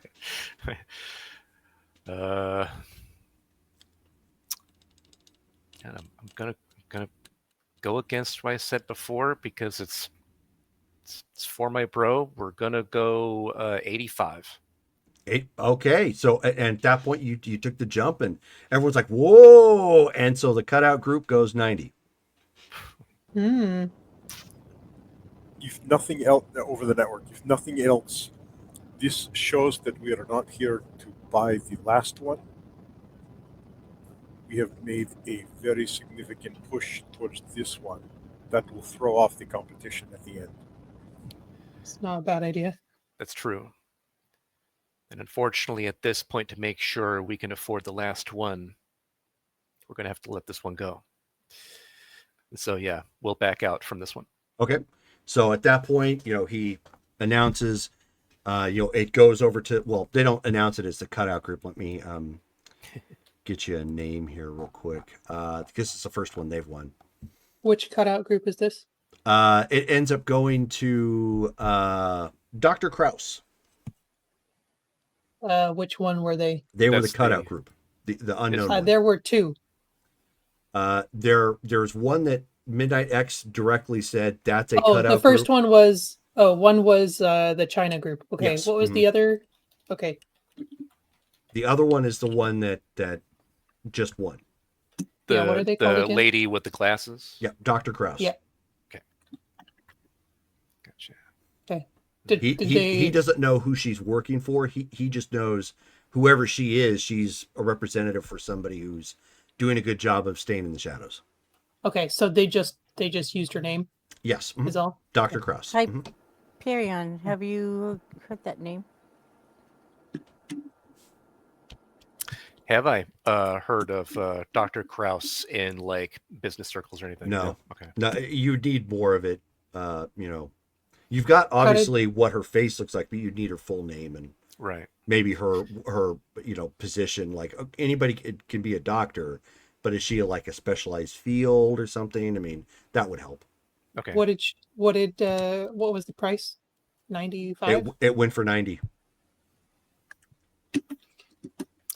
And over the network, Hyperion will be like, I haven't met her before, and there are many different doctors. Kraus is a relatively common name in certain circles. So fortunately, I don't know their identity. But rest assured, I'm memorizing everybody here. It would be interesting to find out information about her. I mean, that's assuming that she's using her actual name on here too. True. We're in a pseudonym. Good point. So the next one's coming up. They are, they make their announcement, and this young lady, as the announcer indicates, this is Ashwind. She actually speaks, but gets spoken over. Heat Phantom and Hyperion, since you have appropriate language, she is from Eastern Europe, very clearly. Hard to say if it's closer to Russia or if it's closer to some of the other breakaway states like, Romania, Bosnia, Yugoslavia, that sort of thing, but in that vicinity. She's announced as having the ability to generate and control ash and soot, which allows her to blind or suffocate enemies with choking clouds. So it's not quite fire. In her demonstration, it almost looks like she can generate like embers and soot that would come from like a fireplace that had all the wood eventually just kind of turn to embers. I was thinking like a volcano. Or there you go, volcano. Okay. Yeah. The marketing pitch that she's given is she's an excellent crowd control asset, but the individual does indicate that she is noted to be emotionally unstable. So let your biddings begin with that information in mind. Rude. Does she seem to be showing that emotional instability right now, or like is she like acting strange, or? No. She's very similar to the rest of them. Like people are bidding on their lives, so there's obviously some anxiety and some nervousness, going through her clearly. But she's not like trying to tear her hair out or anything like super psycho, immediately noticeable. Lazaro immediately jumps out with a for 12,000. Patagonians jump it to 20 immediately. Interesting. That is interesting. I wonder what they are thinking of. We'll go 25. Oh, okay. So you jump up to 25. The Celestial Guard takes it up to 26. The Cutout Group takes it up to 28. Black Halo jumps in and drops down 35. We'll go Is 40. this the first time they've bid? No, Black Halo? No. No, no. they've bid a lot. Black Halo's been in it. They just don't seem to be putting a whole lot of resources into Okay. trying to win. They haven't won anything yet. Oh, gotcha. So yeah, they jumped it up to 35 real quick. All right. So are you bidding, or are you waiting to see what happens? We'll go to 40. Oh, okay. So again, now there's more excitement coming up and frustration on some of the other bidders that are here. At this point, since you took it up to 40, Patagonia took it up to 41. Those are Argentinians. Right. Gray Church at that point takes it up to 45. Patagonians back out, as does the Cutout Group and Lazaro. We'll go 46. Okay. So at 46, the church at that point will see you to 37.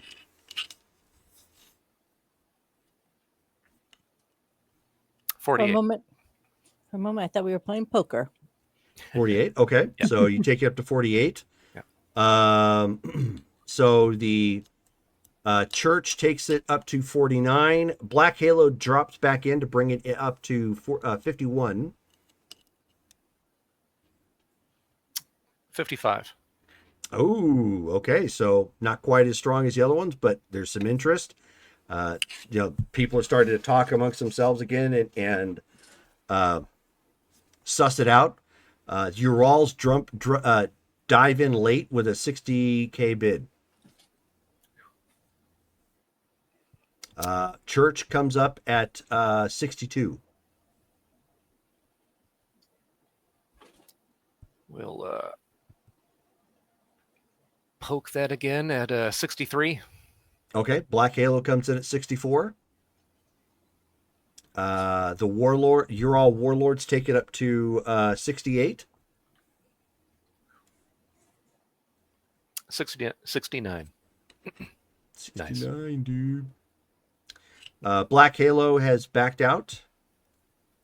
So you're going 69. The Warlords take it up to 70. Gray Church taps out too. It's between you and the Warlords at 70. 71. Okay, so they pause real quick and they look around, and the Warlords are looking directly at you because you're the only competitor. And they're like, going once, going twice, sold. All right. So they That's our first. bring Ashwind over to,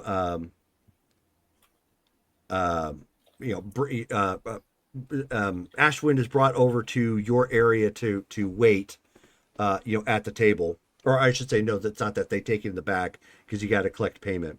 You end up hearing some muttering from the Ural Warlord, something about that would have been, you actually overhear this because they were kind of biting at each other a little bit, that they lost an opportunity for a terror weapon. And the Gray Church representatives, you overhear something about some sort of divine smoke. Jerome, I have a quick question. This maybe I'm wrong about this. Has the Gray Church only been? Did they bid on the first person? I think they bid on everybody. I don't No, think they they did. They didn't bid on the first person. No. So No, I think they're. I feel like only voting they're on women. only voting on women, but we've only had women except for the first. So Yeah. So I'm I was gonna like, wait and see. yeah, I was like, wait a minute. The Gray Church seems most interested in women, and Well, they've actually had bids on all the others except for the first. yeah, well, because we're 2, 3, they've and all 4 been women. we're all ladies, right? I don't believe so. Let me circle back and Yes. take a look.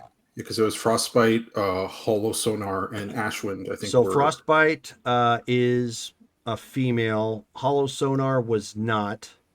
What? Oh, I thought you said a she. Mm-mm. Yeah, Yeah. I thought so too. Yeah, no. Oh, Hollow okay. Sonar was a guy. Okay. And Ashwind is a female. Oh, okay, never mind. I had heard that Hollow Sonar was a lady. I was like, Nope, oh, that's fine. Yeah, that's Same. okay. That's why I just checked the names. Okay. All right. So the next one coming up at this point, everybody's at this point. There's tension in the air. In the What did we sense, pay for her again? 68? 71,000 you euros. got it. 71 euros. Yep, 71,000. All right. So the next one coming up, there's tension in the air now with the groups. Some folks are happy that they got their bid. You're all warlords are actually very pissed that some newcomer took the one that they were really wanting. But they're still talking like, okay, well, there's still opportunity and whatnot. But this is a lot like going to a cattle auction, except your cattle are potent weapons. And in a way, yeah, it's making you guys feel gross. But in another way, like, you guys, you're going to save this one. But it's a concern, like, what is this going to look like with the others? How bad is this going to be? Like, when is the next slave market? Like, do you break your cover at any point in time? Or do you try to keep integrating yourself with these slavers and kind of playing the part so you can try to play the game against them? You mean like do another auction? Right, exactly. Take it like X Factor did back during the early to late 80s, where they posed as mutant hunters. Yeah. Take it for the long. Yeah. the long So con, it's but again, it's all these moral questions, jumping around as you guys get to the next one. Mhm. So as we get to the next lot. All right. Do. Perfect.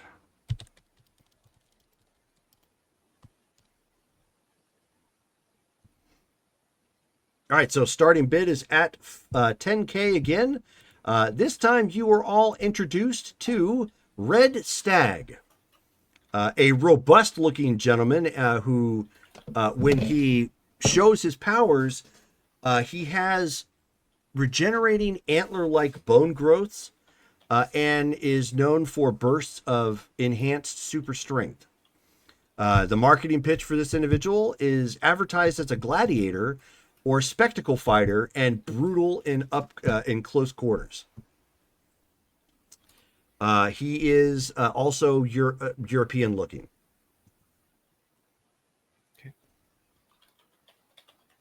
Okay. All right, so here we go. Back to the bidding. So Lazaro again jumps out at 12,000. Black Halo slams it down with 20. Anybody else jumping in? We'll go 22. Okay. Black Halo takes it to 23. You're all warlords jump in at 40. They're mad. They want to win. Yeah. But I'm going to piss them off some more. So 42. Okay. All right. So 42. Okay. They take it up to 43. The Celestial Guard comes in at 45. Are we getting dirty looks? Everybody's getting dirty looks. Like, you guys aren't the only ones. Like, Black Halo gets dirty looks from somebody else. Great Church, shoots daggers at you're all warlords. Like, nobody here is friendly at this point, but they're being considerate of the area enough not to just start fighting and trying to take each other out. Like, they're disciplined enough to respect the system, which is creepy yet honorable in a dishonorable sort of way. So we were at 45 at this point. Correct. Okay. 48. Okay. You're all warlords. Bring it up to 50. The Celestial Guard backs out. Grey Church puts it at 55. What could they possibly use a gladiator for? We don't know their methods or their objectives, so it's hard to say. I mean, they could make him fight for sport. They could make him a frontline warrior. They could make him a bodyguard. Exactly. He has a particular skill set just with his powers alone that just makes him ruthless. Like if they just like go kill that guy. It doesn't have to be pretty, doesn't have to be an assassination, it's just go maul him. He's got superhuman strength and he can kind of do the Wolverine thing with like sharpened antler bone. We'll go 57. Oh, okay. So taking up to 57. So the church takes it up to 58. Then Black Halo jumps back in to take it up to 60. The Gray Church backs out. Beijing is backed out, or well, Beijing, the Celestial Guard.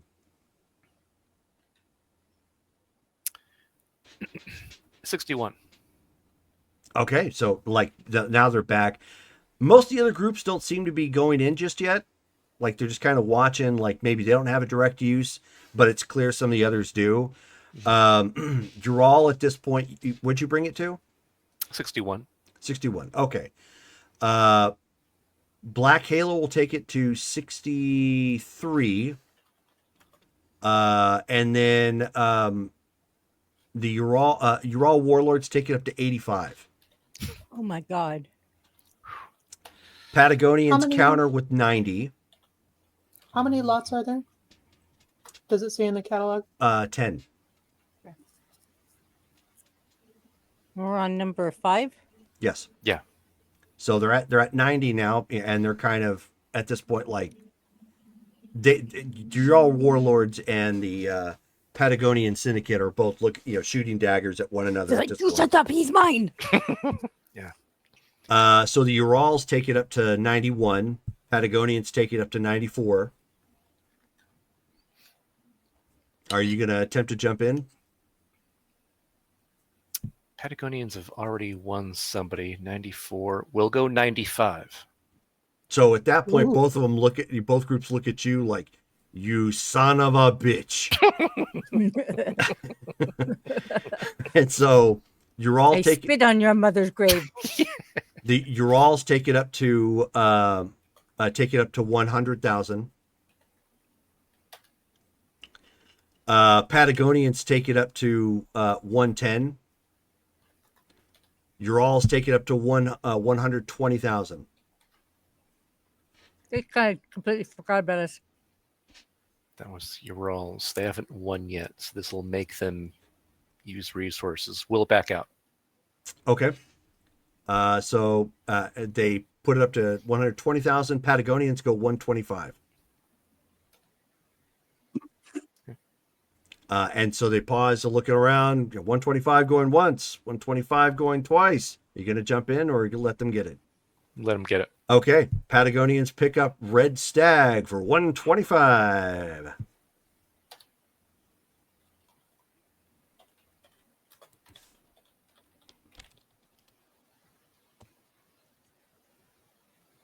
So the Patagonians have spent 210,000 so far between two. Which that's a good factoid. Think about for a second the devastation that happened in Argentina. Mm-hmm. Knowing that they're from Argentina. Yeah. If they've got these kind of deep pockets, that's a problem for later. Yeah. An immediate problem. Like I told Midnight X. So we didn't bring enough bug spray. Yeah. Okay, so now they're bringing up a black man at this point on the thin side. And I don't mean European black. I mean sub-Saharan black.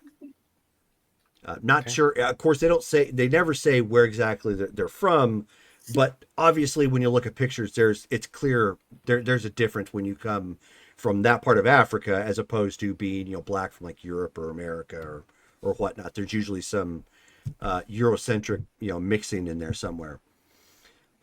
So this individual comes up. His name is Thunderchild. His power type is he has bioelectric discharge, can project arcs of lightning up to 10 meters away. It does indicate that obviously he requires hydration and salts to sustain. His marketing pitch is sold as a living crowd control weapon, perfect for breaking mobs or frontline use. So again, another actual weapon. Right. Make them pay through the tooth. Through the tooth? Mm-hmm. Suddenly Through you're the bidding through you're suddenly bidding against carnies? Mm-hmm. That must be a special Heliopolis phrase we've never heard. Sure. Yes, there we go. Yes. All right. So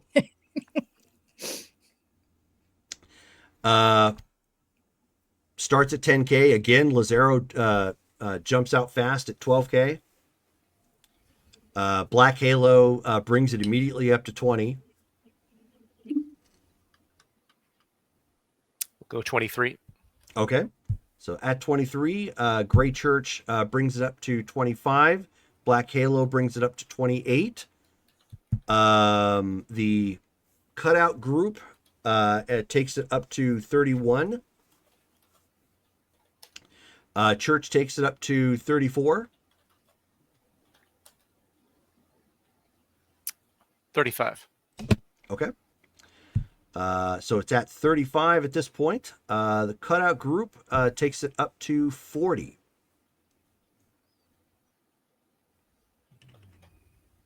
So there's a pause there, a bit of mulling around. Celestial Guard brings it up to 50.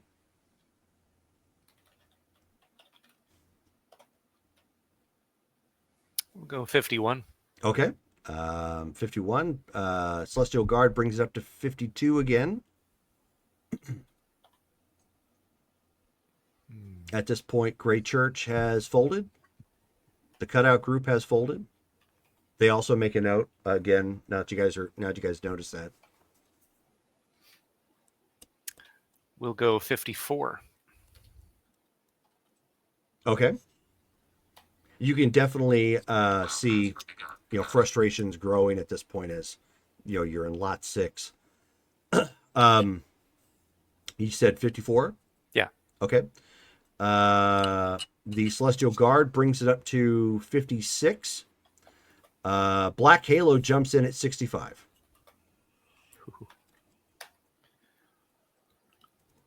Do you think Black Halo is doing the same thing we are, or did he say who he was working? No, it is clear Black Halo is attempting to get people. Yeah. They're from Senia. There's literally no reason for them to bypass anybody. Right. They just may not have the pockets that some of these other groups have, which is kind of scary because the two that have been placed in the biggest bids are splinter groups, obviously. So someone or something is backing them. Yeah, exactly. Okay. 65. 70. Oh, okay. So again, more drama starting to come up. Ural and Patagonia look both over at you guys, just irritated again, like, ugh, haven't we squashed these bugs yet? The cockroaches, they keep coming back. You're a cockroach. So you took it to what again? 70. 70. Black Halo takes it to 75. Urals are like, Patagonians are clearly biding their time. Gray Church has already folded out, as has the Celestial Guard. So Urals enter at 80. And at that point, Black Halo kind of looks and they go 82. And Urals counter again with 83.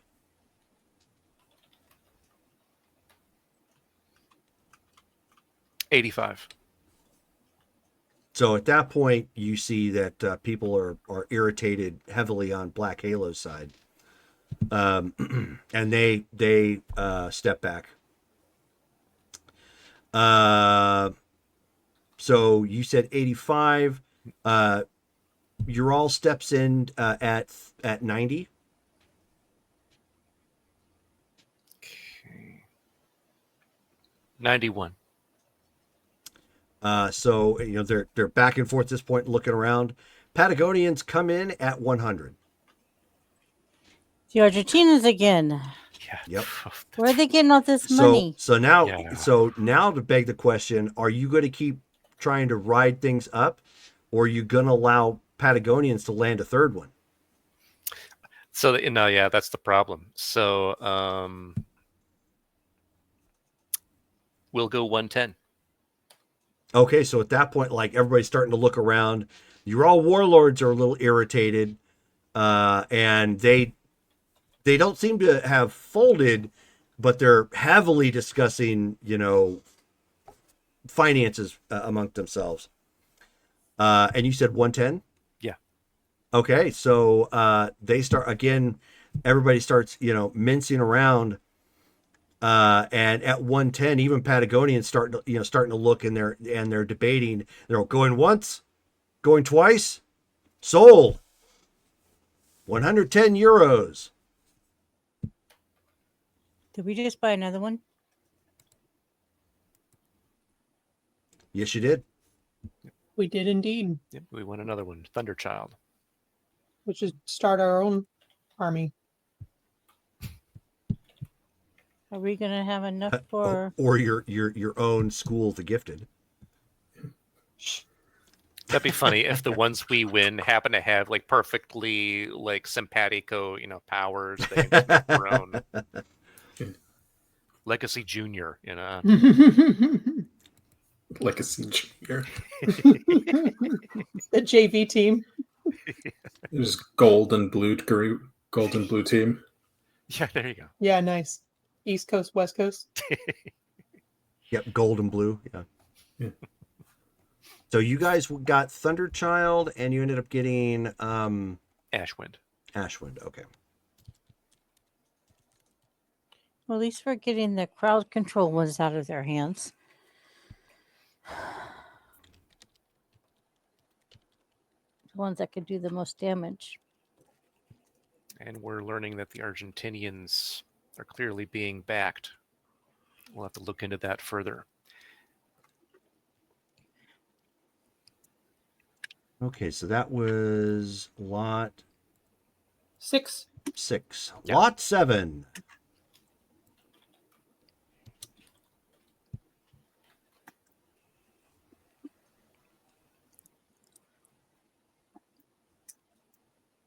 And it's clear at this point, now that you guys have won 2, Yeah. and you're the new group, everybody is starting to huddle around now. Like,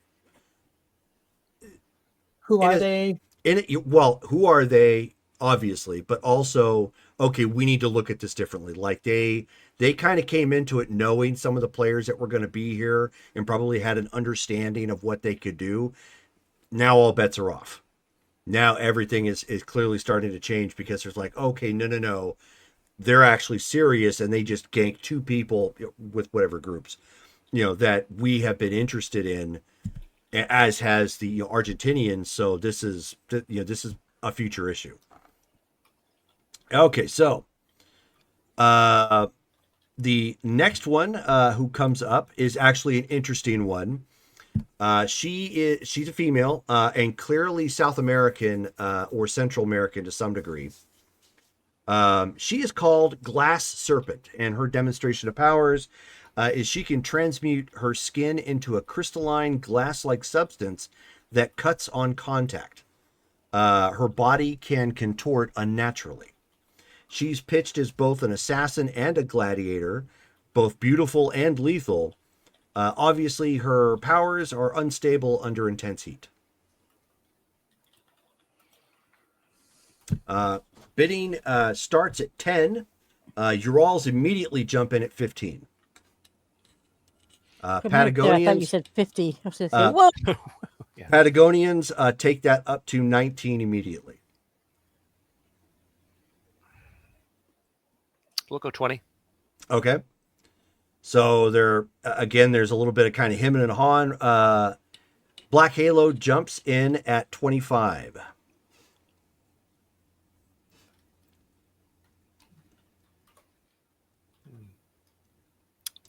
We'll go 26. Ooh, okay, so 26. So everybody's again kind of mulling back and forth. Lazaro comes in with a higher bid, comes in at 35 at this point. Has Grey Church won anybody yet? No. Okay. Neither has Lazaro. Yeah. Hmm. And Beijing hasn't either, right? Correct. We will go 37. Okay, so at 37,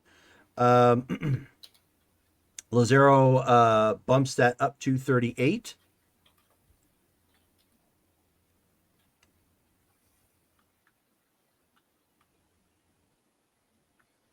$40. Oh, okay. So now everybody's back to kind of hashing it out again. The Celestial Guard comes in at 45.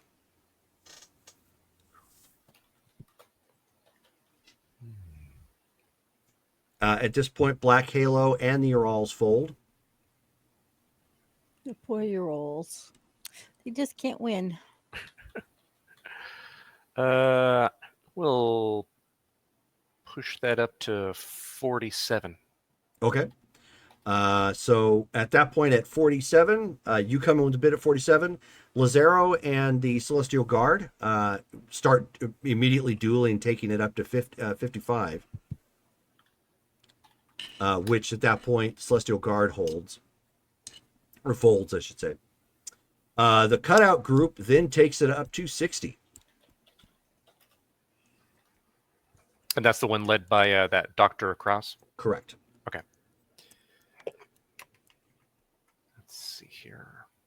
Okay, then we'll go 62. Okay, so at 62, the cutout group takes it up to 65. The Grey Church drops in suddenly at 70.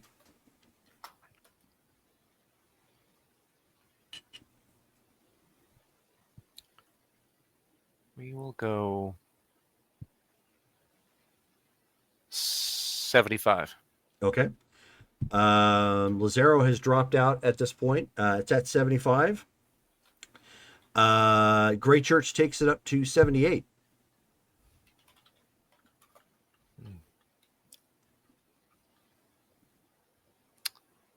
We will go 80.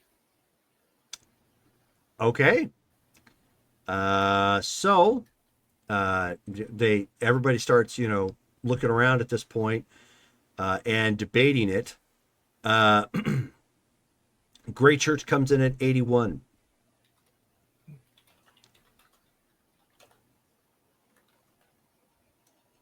$82. So they going back and forth at this point, looking back, going once, going twice. Sold. 82,000. Are we going to have enough? I was just thinking that. I believe so. The exchange rate between a euro and a dollar is relatively close for the time being.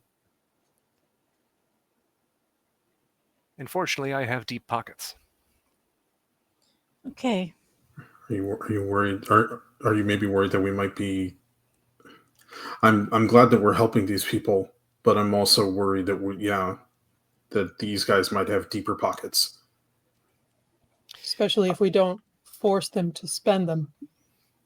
Yeah. I am taking that into account. Now that we've won 3 individuals and we're on lot 8 of 10, I'll likely simply be trying to get others to spend for lots 8 and 9, with lot 10 hopefully being the one that we'll truly bid for.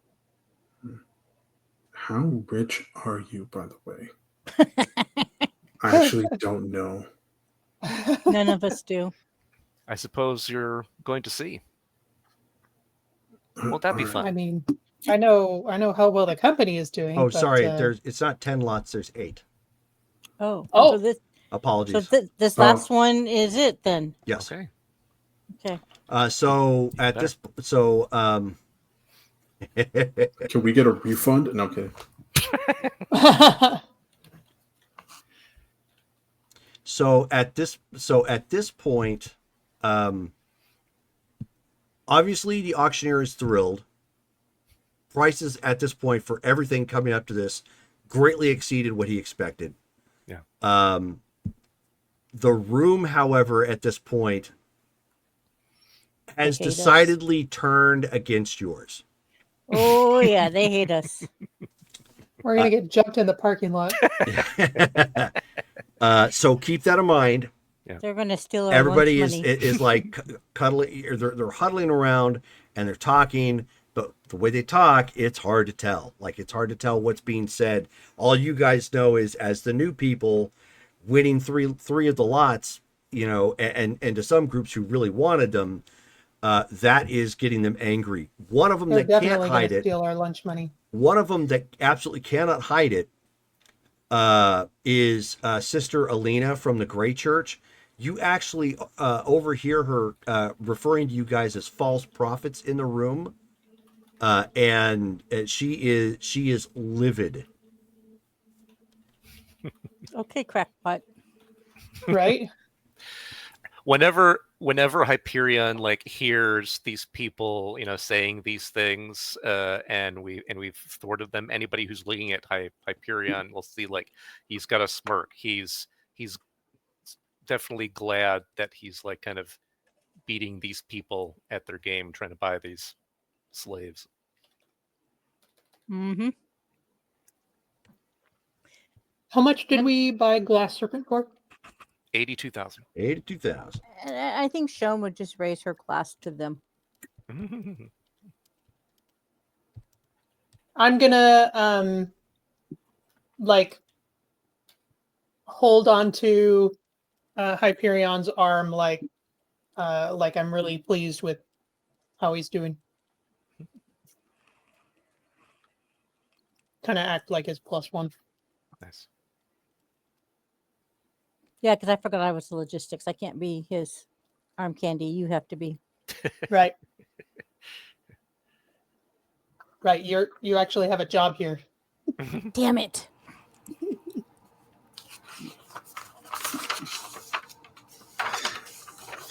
Okay, so at this point, they bring in, and they, for their credit, probably more for the people here, but to their credit, this is the spectacle at this point. Like, the lights start kind of spinning around, in dramatic fashion, and shine it down on this beam that they start pulling in.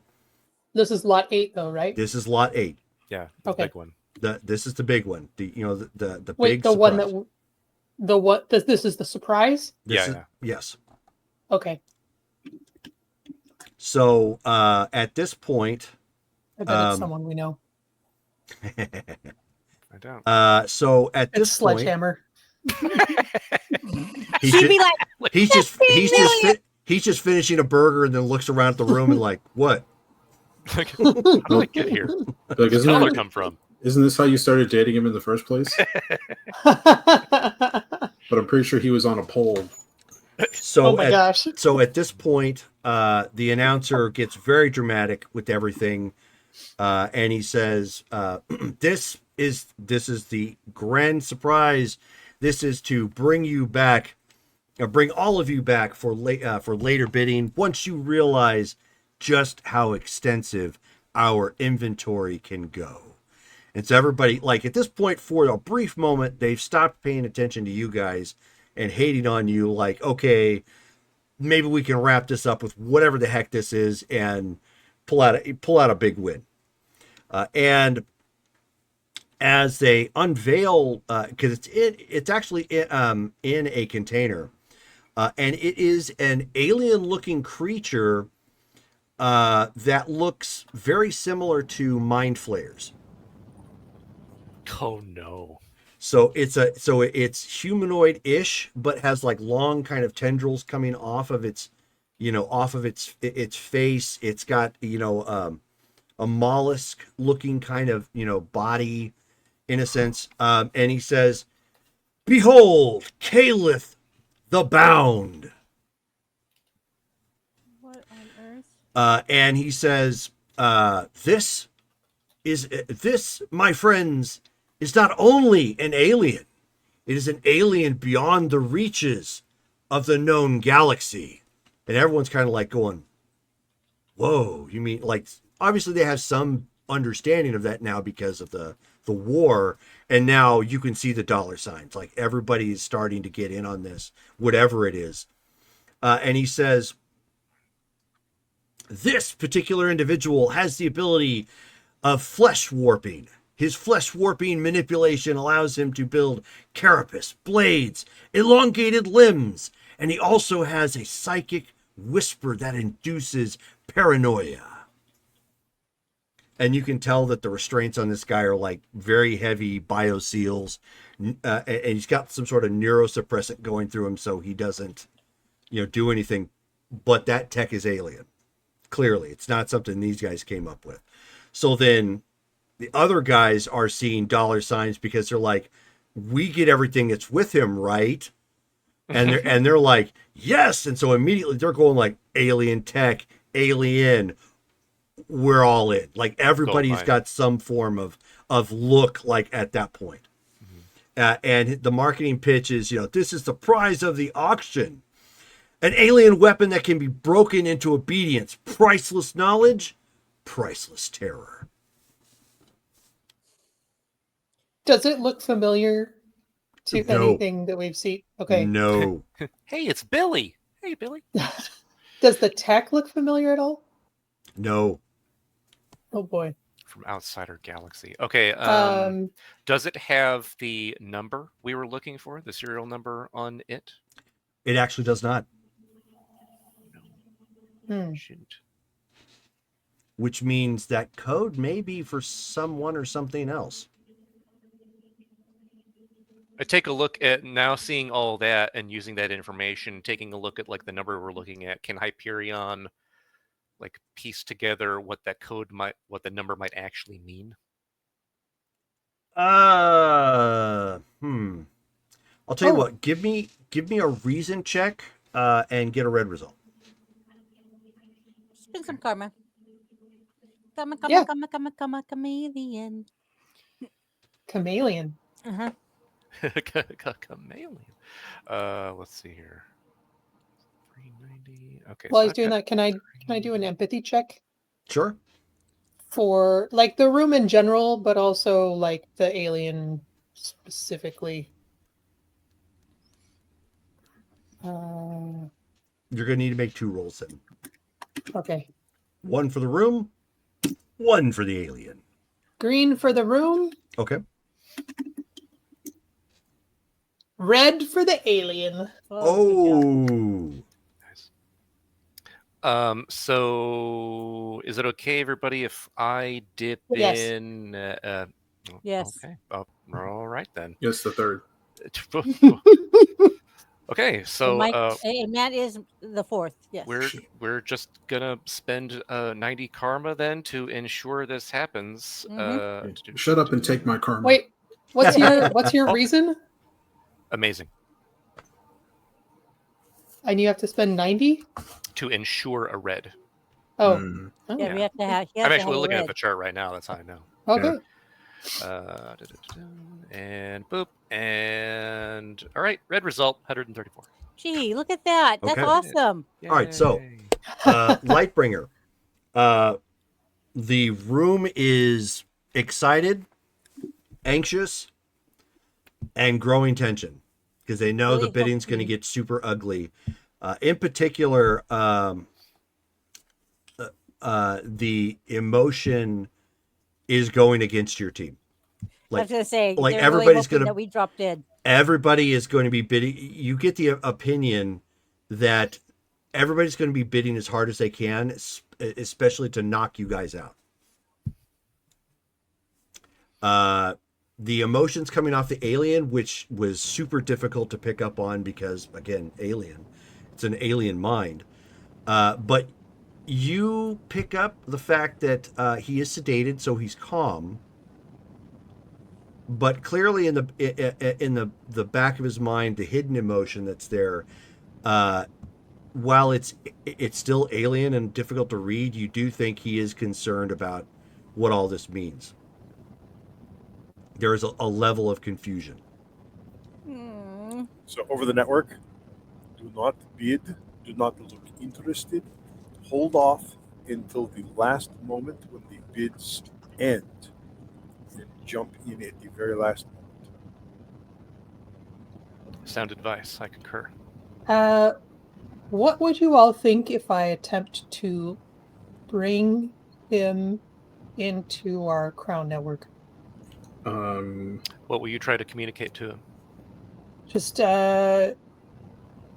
see if there's some way that we can help him or calm him or reassure him or find out more about how he got here, where he's from. Is that a good idea, bringing an alien into our mindscape? He is sedated, and he should not be able to take advantage of the network in that way, especially while sedated, but we don't know his extensive powers, especially if he has psychic powers of supposedly, his yeah, own. right. But he's collared, right? He's collared, so he shouldn't be able to presumably use any He of does. his powers. Jerome, could I ask Compass? Compass, do you recognize this species? Scanning. Affirmative. Although, admittedly, there is little to know. I can provide you with what we have documented. Yes, please. You are looking at what's called a Kesk. I knew it. I just thought of that. Yep, of course. The Kesk were one of the only races that were not dominated by the Dexamites. They believed to be creatures that live beyond the known galaxy, or the known universe. Okay. I'm gonna pass that along, guys. Compass says this thing is a Kesk. Does Compass know what its powers are? There's not a lot of information that Compass has, only that they were not dominated. They were one of the few races not dominated by the Dexamites, and they tend to live outside of what we consider to be normal space. That's right. According to what we learned on the Proxima Centauri space station, they were fought by the Dexamites and ousted out of the galaxy, but for reasons unknown, instead of being dominated or subjugated like what they did with the rest of the races. Well, let's This being tell them maybe we're exceptionally powerful. Let's tell them we're not half Dexamite. I mean, if the plan is to buy these people and then free them, I think we can do that without drawing more attention to ourselves by trying to link ourselves to them mentally. Last thing we need is for this creature to give us a look that's going to be caught by everyone in the room who's currently staring daggers into our heads. I tend to agree. I'm not sure that linking him to our network will give us any real advantage at this point, unfortunately. So what is our plan then? Just attempt to buy him? So then with regard to that, Jerome, so it's with getting that red result on trying to figure out what the number means. Oh yeah. Oh right. What is the serial number? So the serial number that you have been provided, it actually takes you, like, you have to look, decode. It's basically, you have to go through, like, when you figure out the algorithm behind the chain, it actually goes with the barcodes that are on there, like how they're lined up, the thickness and whatever. Like basically the coding was not only the numbers on the serial number meant something, but the size and width of the barcode meant something. Right. And so when you finally calculated the math and brought it back, it translates to Midnight X.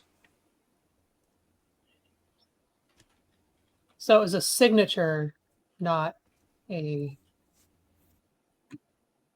Okay.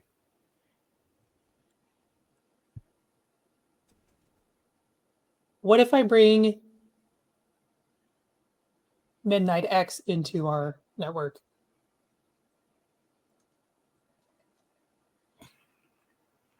So while you are discussing that, the bidding has now begun. Opening bid starts at 50,000. It immediately Lazaro Group brings it up to 55. The church leaps it to 70 immediately. The Urals bring it up to 80,000. Wow. And then some bidding between Lazaro, Gray Church, and Urals bring that up to 100,000. Black Halo Group brings it up to 120 while you guys are discussing. And so then Brandon would be like, serial number is Midnight X. So this came from him specifically, and here he is. I think linking him in, especially in a clandestine manner, might work well. We can coordinate with him. He clearly wants us here. It's likely he wants us to help, especially with this, because if any of these groups get hold of this Kesk, that could be exceptionally bad.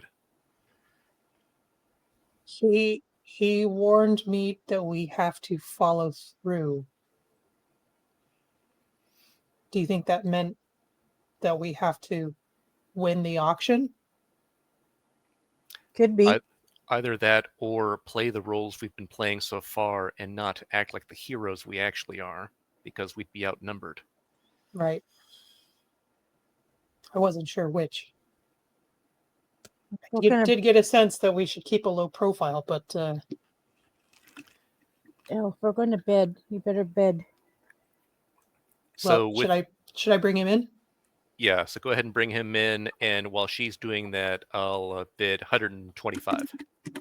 Okay, so 125. So, so you didn't follow Heat Phantom's suggestion, but okay. Right. So, oops. You jump in at 125, grumbling all around, just in general, but everybody against everybody. Patagonians immediately raise it to 130. There's some back and forth again between Black Halo and Patagonians, which bring it up to 150. The cutout group, led by the doctor, calmly, in air quotes, bring it up to 160.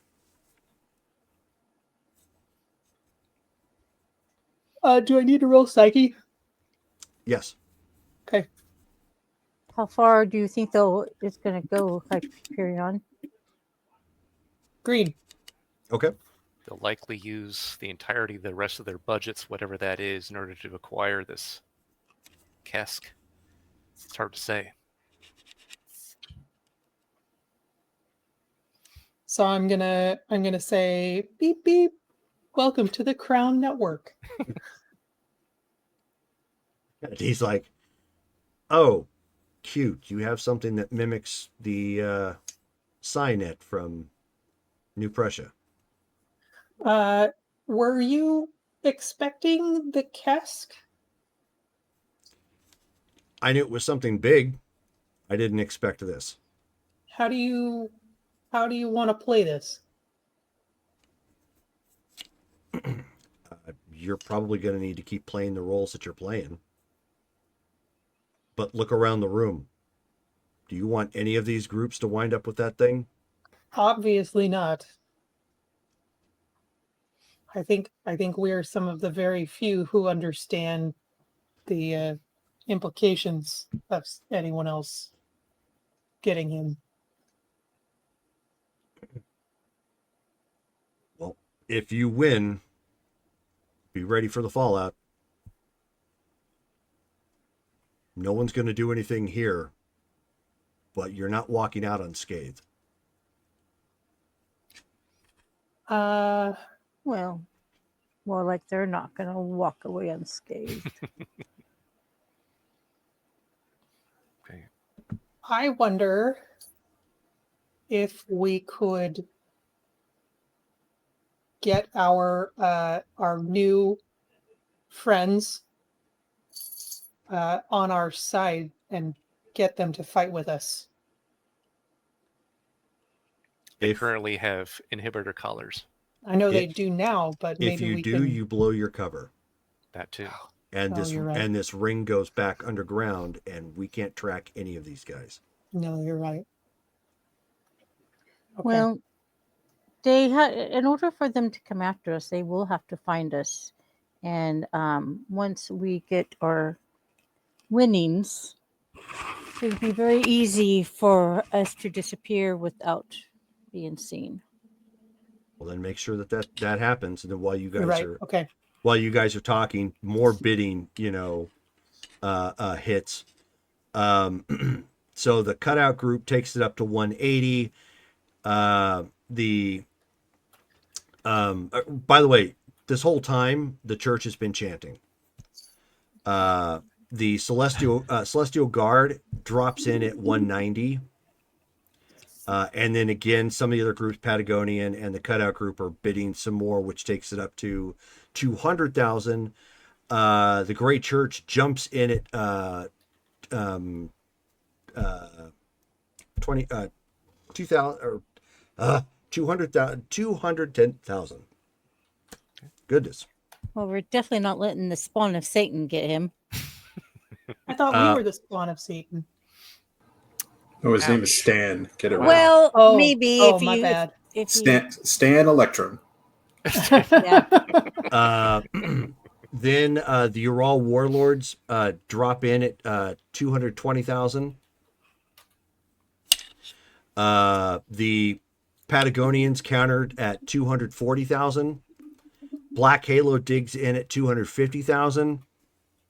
And again, there's more shouting and bidding going on as the cutout group brings it up to 260,000. Which that drives up to, with them in the lead, at 280,000. The Chinese Celestial Guard comes back in at 290,000. And then there's more back and forth again, eventually leading to the Grey Church screaming out 330,000. The cutout group comes out again at this time. And drops a bid of 340,000, which the Chinese Celestial Guard comes back in and shouts 350,000 at this point. And then over the network, I'm going to go Lightbringer. Can you do an empathy check on the individuals that have bid the most so far? To see if you can gauge how much further they'd be willing to go, if it seems like they'd be willing or not. You wouldn't want to do empathy for that. No, okay. You're going to want to use telepathy. I can't read their minds. I can only speak. Mind read. Okay, yeah. Okay. All right. Well, you can try to tell frustration levels. That's not going to give you much, but you can certainly try that. Which we already know, because she's already done that. Well, yeah, frustration, stress, panic.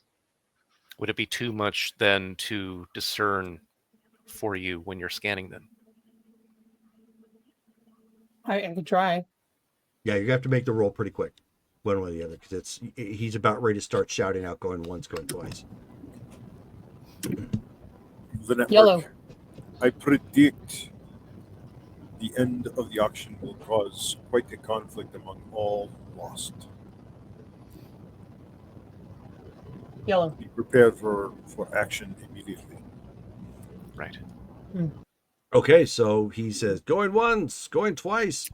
As far as you can tell, especially based off of the bidding, everybody is frustrated that it looks like everybody is frustrated, and the person that's bidding for Beijing is excited. And that's the current high winner. Correct. So then, I think they're about empty. then with that, Hyperion's going to go 355. Just out Okay. of nowhere. Just out of nowhere. And I love it. as you drop that down, like everybody looks over at the new group at this time and they're seething. And the Celestial Guard is like, he's red faced at this point with anger. Yeah, this time Shone doesn't look at any of them. Okay. So at this point, so he pauses and says, going once, going twice. And he looks, and he even pauses and looks at the Celestial Guard at this point. Well, that and the cutout group, because they were, you know, both heavy, to make sure, like, he's about ready to say it's going. And then he says, sold.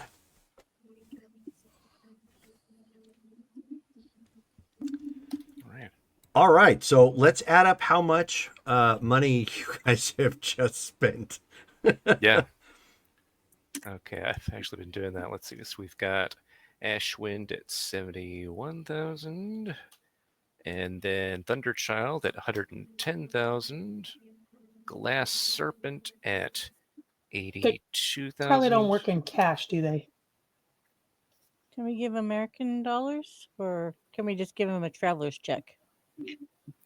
We'll be wiring the funds through a shell company, I'm sure. Correct. I was gonna say I can give them some fake money. Do you think that would work? What does this No, money we could say? just- Monopoly? Yeah, some Lightbringer trading cards. Yeah, LB bucks. Yeah. Oh, he works. And we'll Okay, just okay. doorbell ditch. Okay, so it looks like a total of 618,000 euros. How much? 618,000. Woo-hoo-hoo-hoo. All right. We're gonna have to have a little chat with Mr. McLaren. Mm-hmm. Who's Mr. McLaren again? Business partner with our- Quantum Unlimited. our sugar Our daddy. investor, Our Oh. sugar daddy. aka Wraith. Oh. Wait, Wraith is our investor? Mhm. Yeah. He's Oh. our sugar daddy. Oh. Ugh. Oh. Okay, so I'm looking up the resource real quick. It should probably be fine, but I'm thinking you're still going to need to make a decent roll of it. Hold on. And we can spend karma. Of course. Yeah. Of course.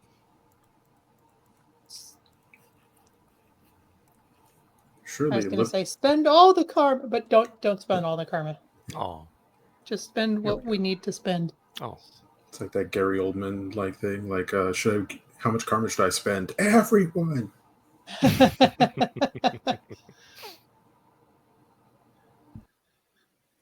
Okay, so You We're just gonna bored? need a bigger boat. And Wraith was already mad at us for leaving him high and dry and sending Where out are we taking everybody? anywhere Prussia. but To here. New Prussia. Moon base? Just New Prussia. Oh, the moon base was destroyed, wasn't it? no, the moon base wasn't destroyed. No. No. it's- Okay. it exists. Are they going to be able to track us once we go? Is that Yeah, something? I wonder if New Prussia would appreciate us bringing. Well, they take refugees. We're saving deviant slaves. Well, yes, And bringing but them to them. also certain final bid Okay, so based on what May I'm not looking be at as- here, you can certainly make the resource roll. You will need a red result. Okay. Do the And thing. let's see here. Do the thing. Let me Zuli, do the thing. But you have to do it in Johnny Bravo style. I was gonna Oh, say yeah? Do the accent. when Lightbringer was like hanging on Hyperion's arm, I was like, oh, it's just like Johnny Quantum. Oh, Ooh. mama. That's a lot of bread. Oh, mama, hold on. Let me be. I'm trying to bid on this here auction. I'm just That's a doing funky Elvis. looking alien. Yeah. Oh my I god, look mean- at that alien. We're gonna teach him to flex. What are the chances you think he's related to Electrum? Okay, let's see. So then if I'm going to guarantee a red result, I'm spending 94 karma. Are we Yep. good with that, Yes. group? Yes. All right. Yeah, the lack of hesitation there. Yeah. We don't need a check. We don't need your check to bounce. Right. Yeah, that would be the worst. Okay. Gee, look at that. Red result, 136. Wow, you're Oh, really nice. rolling awesome tonight. My gosh. Okay, so you get taken in the back, with the where you make the purchases. They take the the wire transfer of funds. Do they let us all go back with him? No, just him. Okay. And much like the other groups that won, so the Patagonian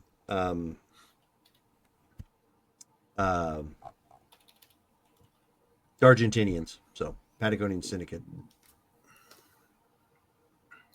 Oh, never mind. I was gonna say, can I tell what kind of restraints they're using and like what the weaknesses are? But I'm not there. So never mind. Right. So She does so through telepathy. yeah, the Patagonians won. They got Red Stag and they got Iron Vein. And you got 4. Yeah. Wow, so it was just you and Patagonian that won anything. Oh, wait, really? Well, Dr. Kraus got Dr. Kraus Hollow Hollow Sonar. Oh, and right, I right, think okay. Frostbite? Or, Frostbite no, went to Celestial Guard. got Frostbite. Yeah. Okay. Good to know. All right, so, but yes, there is obviously objections. There's yelling. There's irritation and whatnot. But the people who have been doing the bidding are the only ones allowed in the back to make the payments. You have effectively paid for your group. So they bring the container out with Caliph the Bound, as well as the others that you have purchased. And since you have Midnight X in the Crown Network, as you are making those payments, he says, anytime that you want to leave, you should probably do so now. Right. So then we gather our winnings and We find a room that nobody else is in. Is that not going to be super suspicious if we just vanish?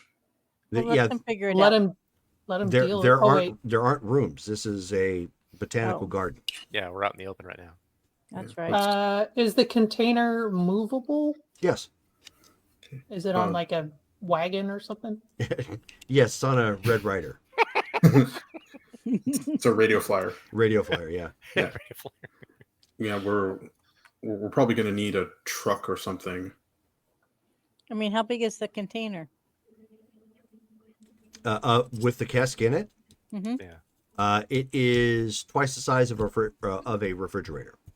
Oh, so it's a big baby. Yeah, it's a big one. Okay. Okay. Here's a thought. I can make an illusion of us getting in a car and driving away. And then Maybe a truck. We can since we poof. have to. But yeah, maybe- whatever. a vehicle. Yeah, If you because think you can pull all that off, let's do that. Yeah. if you have to drop the crown for a little bit, we I still can do have our that. communicators. Okay. So you do True. that. Go ahead Yeah, and give it okay. a shot. And spin karma. Shall I spend some karma? Yeah. It's a karma night. What do you need to ensure a yellow? I am at monstrous, so I need. Oops, wrong. That means you'd need 50. 50. Yeah, go for it. We have it. Okay.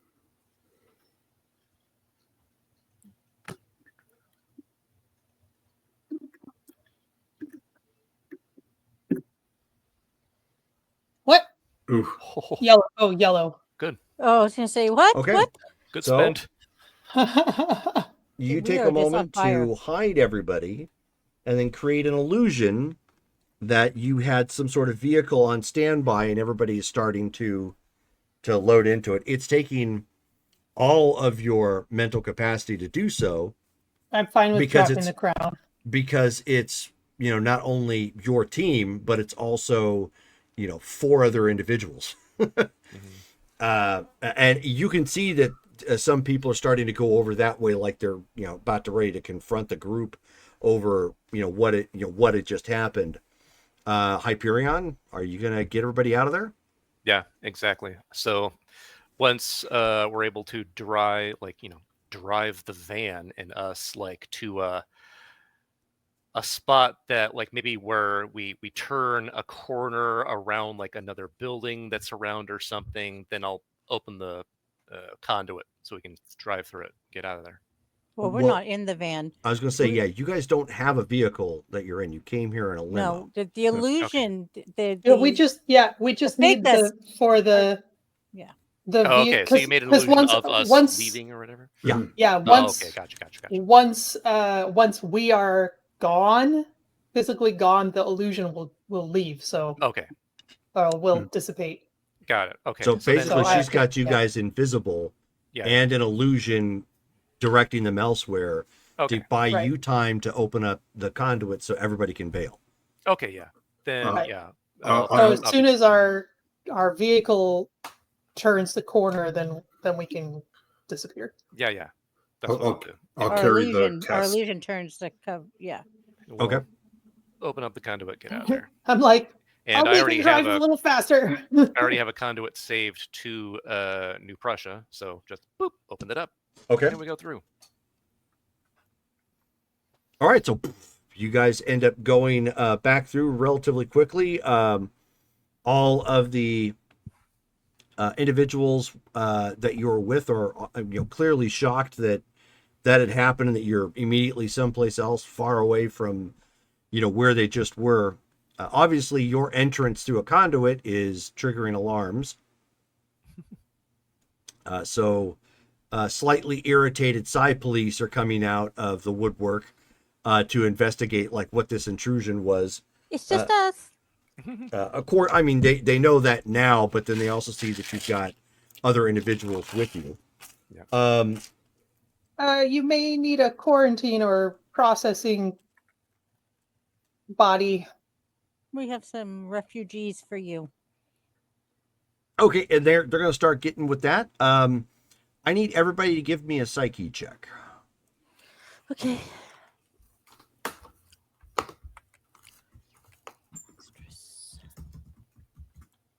And do we want to spend karma?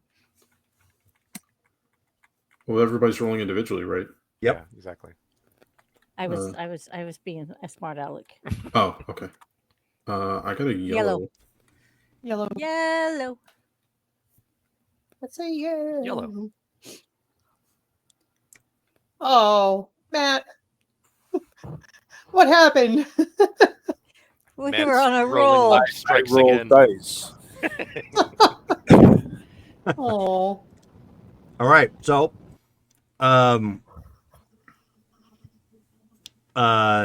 so it takes a moment, but Heat Phantom is starting to get scared and suffering from hallucinations. Hmm. And Desk. the hallucinations are of cosmic nightmares. and and we can physically see him almost like in a freak out.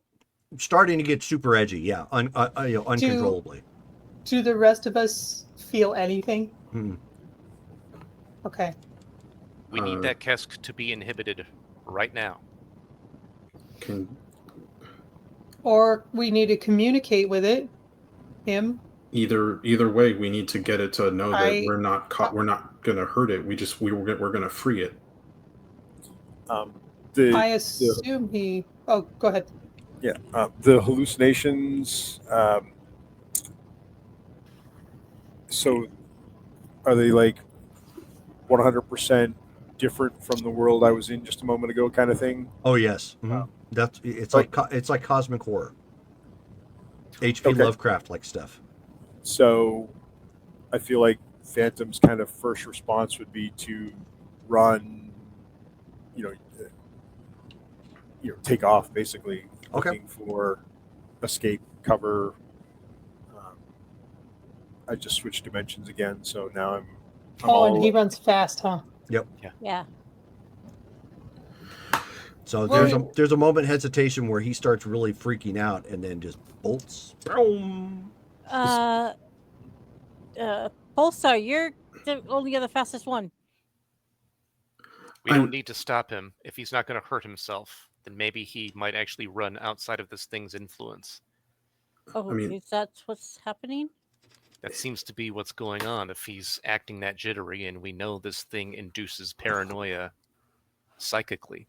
Jerome, is there a button on this thing that looks like this is the calm this dude down button? No. No? Okay. No. Well, then I'll kind of turn to Lightbringer and be like, can you communicate with it and assure it that we don't mean it any harm? I can try, but I don't know if it will understand me. I assume it doesn't speak English. Maybe it will understand Dexamite, which I don't speak. Is there a spoken form? Or is it only written? No, it's spoken. Why don't you see if it will respond to you? I mean, he. Hey. Okay. Oh. Baby. So then Hyperion then goes up to the Kesk in its container, and with Dexamite, he goes, "We mean you no harm. Others were trying to purchase you and use you as a slave. We beat them at their own game so that we could talk to you, so that we could perhaps form a friendship or alliance. Are you amenable to that?" Okay, before I answer real quick, which of the ones you got? Oh, the ones we got. Okay, Ashwind. obviously alien. We got Ashwind, Thunderchild, Glass Serpent. Yeah.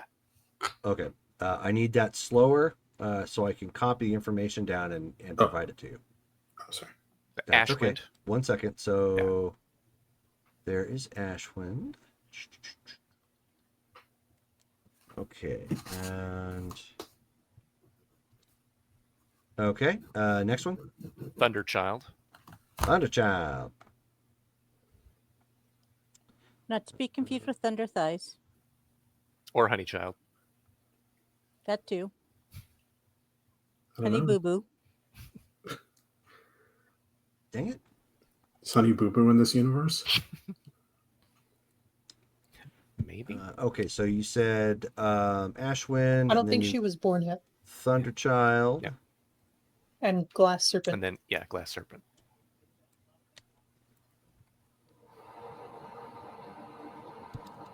Okay, and then there's Glass Serpent. Copy that down.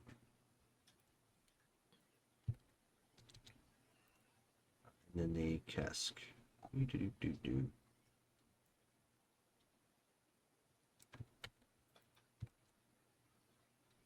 Okay, I'll get back up here and grab the info for Ashwind again. Here we are. Lot number 4. So you guys won lot 4, lot 6, lot 7, and lot 8. Yep. That's a lot of lots. Mm-hmm. We're all about the lots. Yep. The lots. The lots. The big lots. All about the lots. We definitely didn't get big lot prices, but no, yeah. Goblin counting. One, too many lots. There you go. So how Nice. pissed off do you think they are when they gave chase and they couldn't find us? All right. So you attempt to communicate with him and roll your psyche, Hyperion. Oh boy. Okay. I completely misspelled cask. Let's see. A lot more Q's in that. I'm gonna. You mean as in one? Yeah, well, it's a lot more Q's. It's 100% more Q's than I drew, or than I wrote. I'm gonna spend his own personal remaining 30 karma on this. Okay. Green feet. Okay. You hear a whisper, just a whisper inside your own mind at this point. Mm-hmm. Why do you speak the enslaver's tongue? Only in an attempt to communicate with you. Is there any other language you'd rather I speak? Can you understand me if I speak my own? I am in your mind. Excellent. 10 points to Pulsar. I apologize for speaking to you in that way. I understand that the Dexamites fought your kind long, long ago.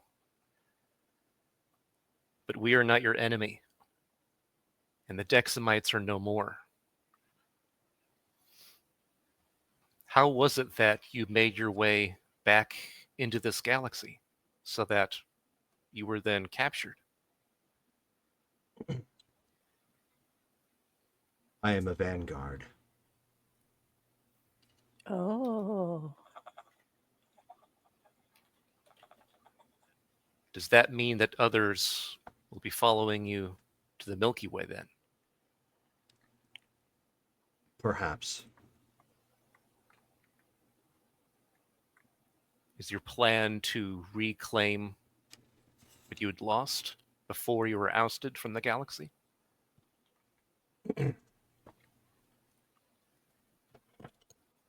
We do not have such plans. We only act at behest of Azazoth.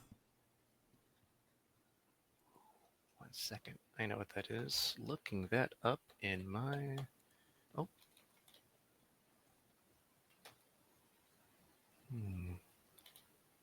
Shoot. Trying to look that up in my... I know I wrote that down. Darn it. Maybe not. Oh, yeah. Azathoth. That is the being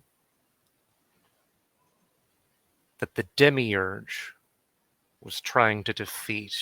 Eridus, Ganon, and Camilla. Is that correct? You are surprisingly well informed, half-being. I make it a point to know as much as I can. So, Azathoth, then, we have only heard rumors and legends regarding its existence. Is it a physical being that has some ulterior motives? Its motives are known only unto itself. We simply acted at its behest.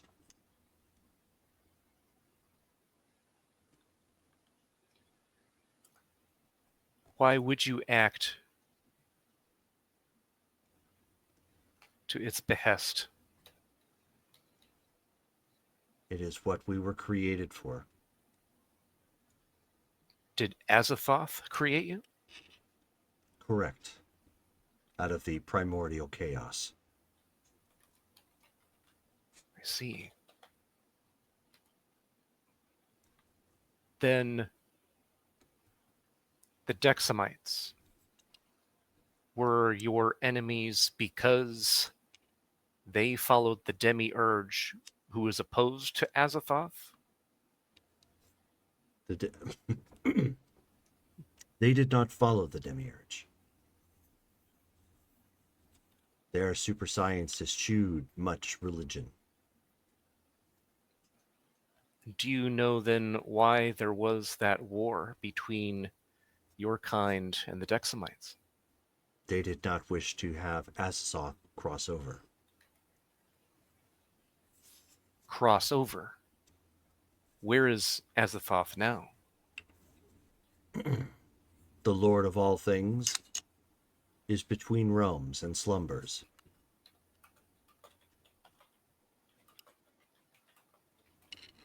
What would waken Azathoth from his slumber? Chaos. Great. Then can I infer that you are a vanguard of this chaos? That may be a part of your species' plan? You assume correctly.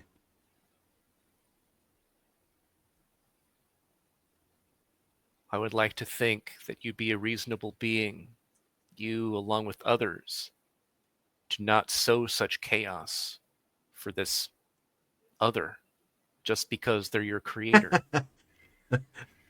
Matt's trying to just like, put a gun to it, shoot.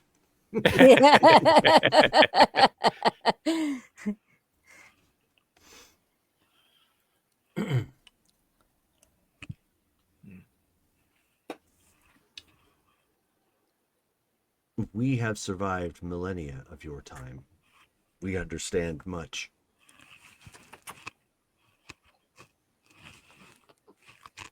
But I have found your planet curious. In Don't what play way? with the microphone, whoever's doing whatever.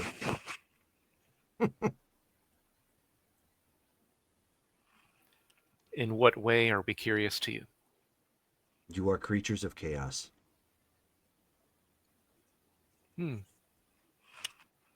Yet you strive for order. True.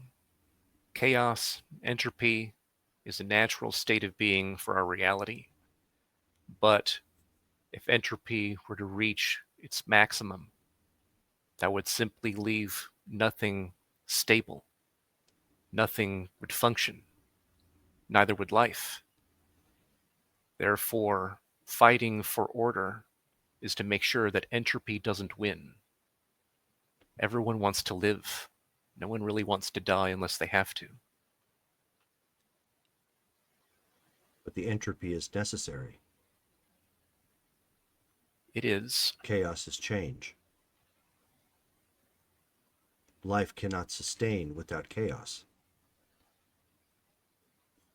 But too much chaos destroys everything and makes the point of everything mute. I wish to see this to its conclusion. Release me so that I may observe.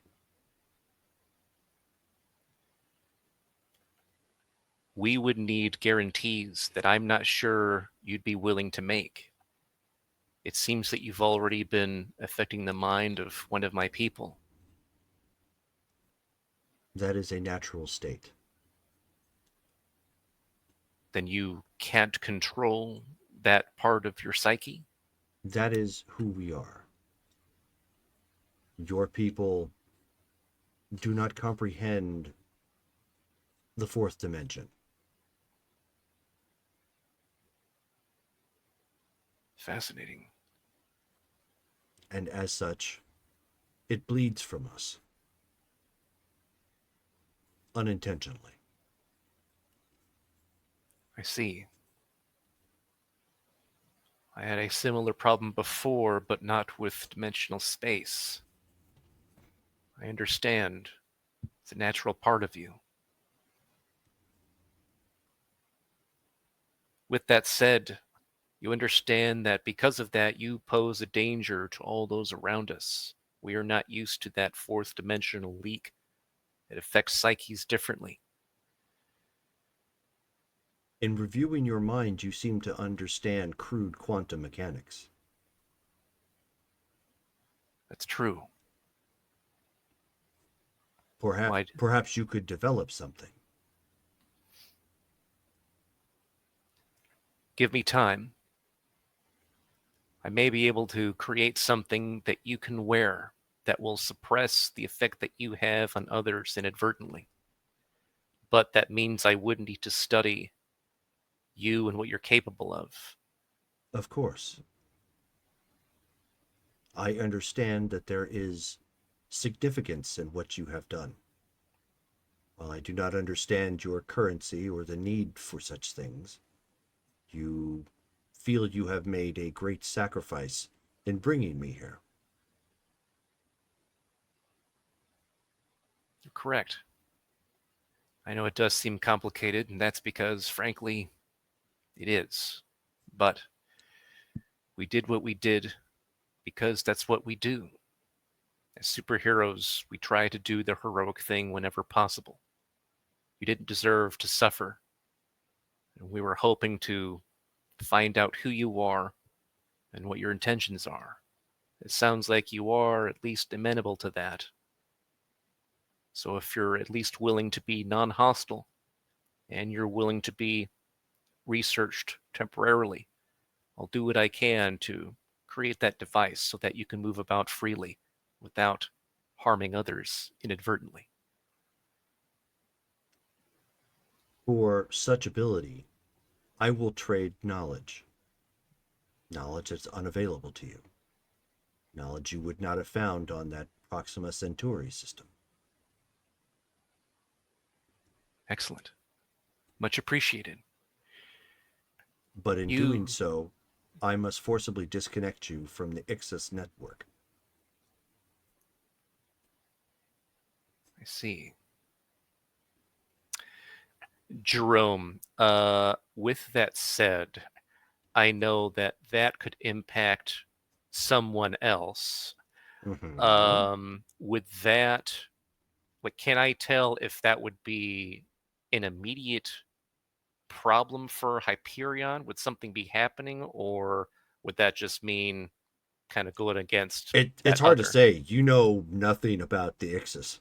Okay. So you're basically dealing with one primal force of order. Yeah. And one literal primal force of chaos. And it's saying you have to do this in order to make this deal. Yeah. Boy. It is quite literally the greatest, shift in diametric shift in the order of your life. Shoot.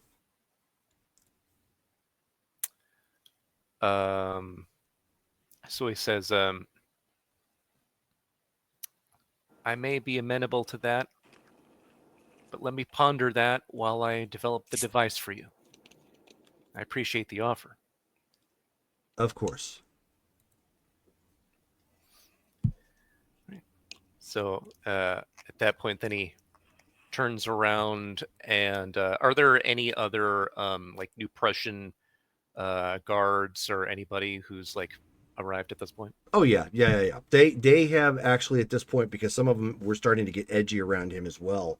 They actually have psionic blocks on right now. Okay. Through the sign-in. Right. So I go up to one of them, whichever one looks like they're like the highest rank, if there is one, and go up to him and say, we need to place this individual, Caliph, and he points to the cask, into a laboratory facility nearby New Prussia. I need to create a device that will make it so that none of you will be affected by its psychic bleed. So at that point, the sergeant that is on hand looks to Lightbringer and says, "Ma'am," or Are you okay to okay this? You're the only person on hand with the authority. Oh wow! Really? Yeah, if that's what he says it needs, yeah, do it. Okay, so they at that point they motion to, get him moved to someplace secure, and then the others are being taken to, um, basically to a quarantine so they can give them a full physical, make sure they're okay, start getting their personal details and getting them situated. Did we explain to them that they are no longer slaves? No, but most of them understand where they're at. Okay. Okay, so they know. So they knew what New Prussia was. Oh yeah. New Okay. Prussia's So pretty they're- popular throughout the world. I'm They're sure. tentatively excited. I mean, yeah. I bet. I mean, we could have told them like while the conversation was going on with Keskin and Hyperion. Yeah. You guys didn't actually get to that full conversation, but between, like brief, like, okay, we're at New Prussia, we know these guys, we're going to be doing like this, that, or the other. And yeah, obviously they're nervous. It's a completely different area, climate, government, whatnot. But We in like their to- regard, New Prussia has obviously made the news, frequently, as you guys know, throughout the games, that it's a haven for deviants, and the persecuted from other governments. So while they're trying to wrap their heads around like what just really happened, Yeah, because it's basically like a homeless person being gifted a small home with a Christmas tree and some presents underneath, and it's like they understand it's good, but part of them's like waiting to pinch, to make sure it's real, or trying to wrap waiting like for the like other shoe to drop. yeah, And like hit shown in the face. Yeah, Because exactly. we got that because literally we have that homeless guy back at our base who's working a full-time job right now. So yeah, that's par for the course. We've done exactly that. Oh yeah. Good old Jake. Yeah. Yep. Okay, Good so name. that is where we're going to stop for the evening. As you guys have concluded that part of it. However, you did not get, you haven't gotten the information that you sought to get. So keep that in mind. We didn't.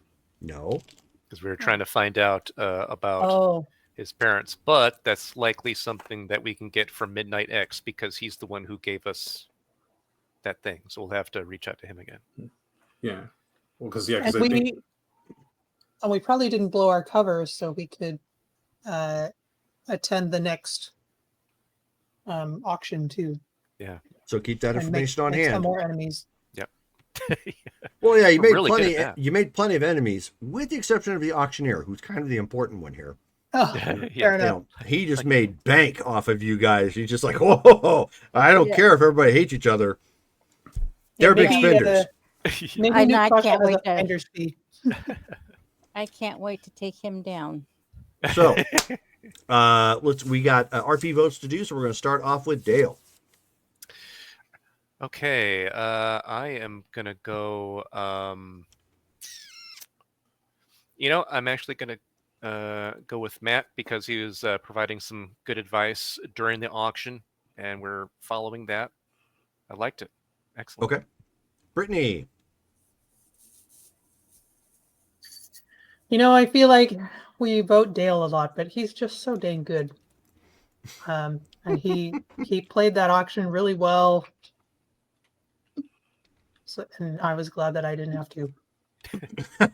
Yeah, Okay. me too. Because you guys would have been in trouble if I had to deal with money. Okay, so Brittany, you're going for Dale. Dale. Okay, Shelly. Ditto. Okay, Matt.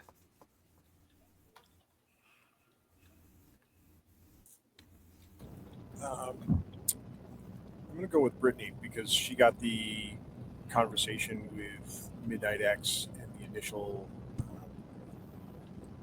information about the different groups. Okay, There you go. Yep. That was good too. alrighty, George. I'm gonna go with I think Dale for his poker world tour. I'm gonna make these guys spend all their money. Yeah, all he needs is a visor that's like see-through green. Yeah, nice. Okay. And So some of those Dale- armbands. So Dale, you've got an additional 200 karma awarded to your character sheet. So good job. Thank you, everybody. I hope you guys liked that one. Obviously, it was a different spin on stuff that happens in the game. Yeah. I was a little nervous. You also gain. Let me get it pulled up. Yeah, we saved people. All Yes, right. you did. But we also bought slaves. To free them. So you get 1 million karma, but you lose 5 million. Is there a group discount? Dang it. For me to Buy three get one free. Buy 3, get 1 cask free. Okay, so let's see. Rescue. So everybody, you get 20 karma per rescue. And so that's 20 times 4. 80. And then for each individual, so it's then 80 for 1, 2, 3, 4, 5. Okay, so that's 400 karma. Is that into Well, the guys. group or is that individual? That's going to go into the bank. Okay. Exactly. Put that in there. So now our bank is at 1,815. So we need to replenish our spending karma. I miss having Which we'll be karma. doing next game. Yeah. All right. So with that out of the way, our next game for this is going to be on October the 11th. August. Yeah. Oh my. And then next week on Thursday, October the 2nd, is going to be our Rift Survivors Dawn game. So, pardon me. Looking forward to that. So, and then obviously the week after that's the rest of our games. So, so thank you for hanging out with us. Anybody who watches us, watch this current live or watches us on the replay. And we will catch you again next time. Good night, guys. Good night. Good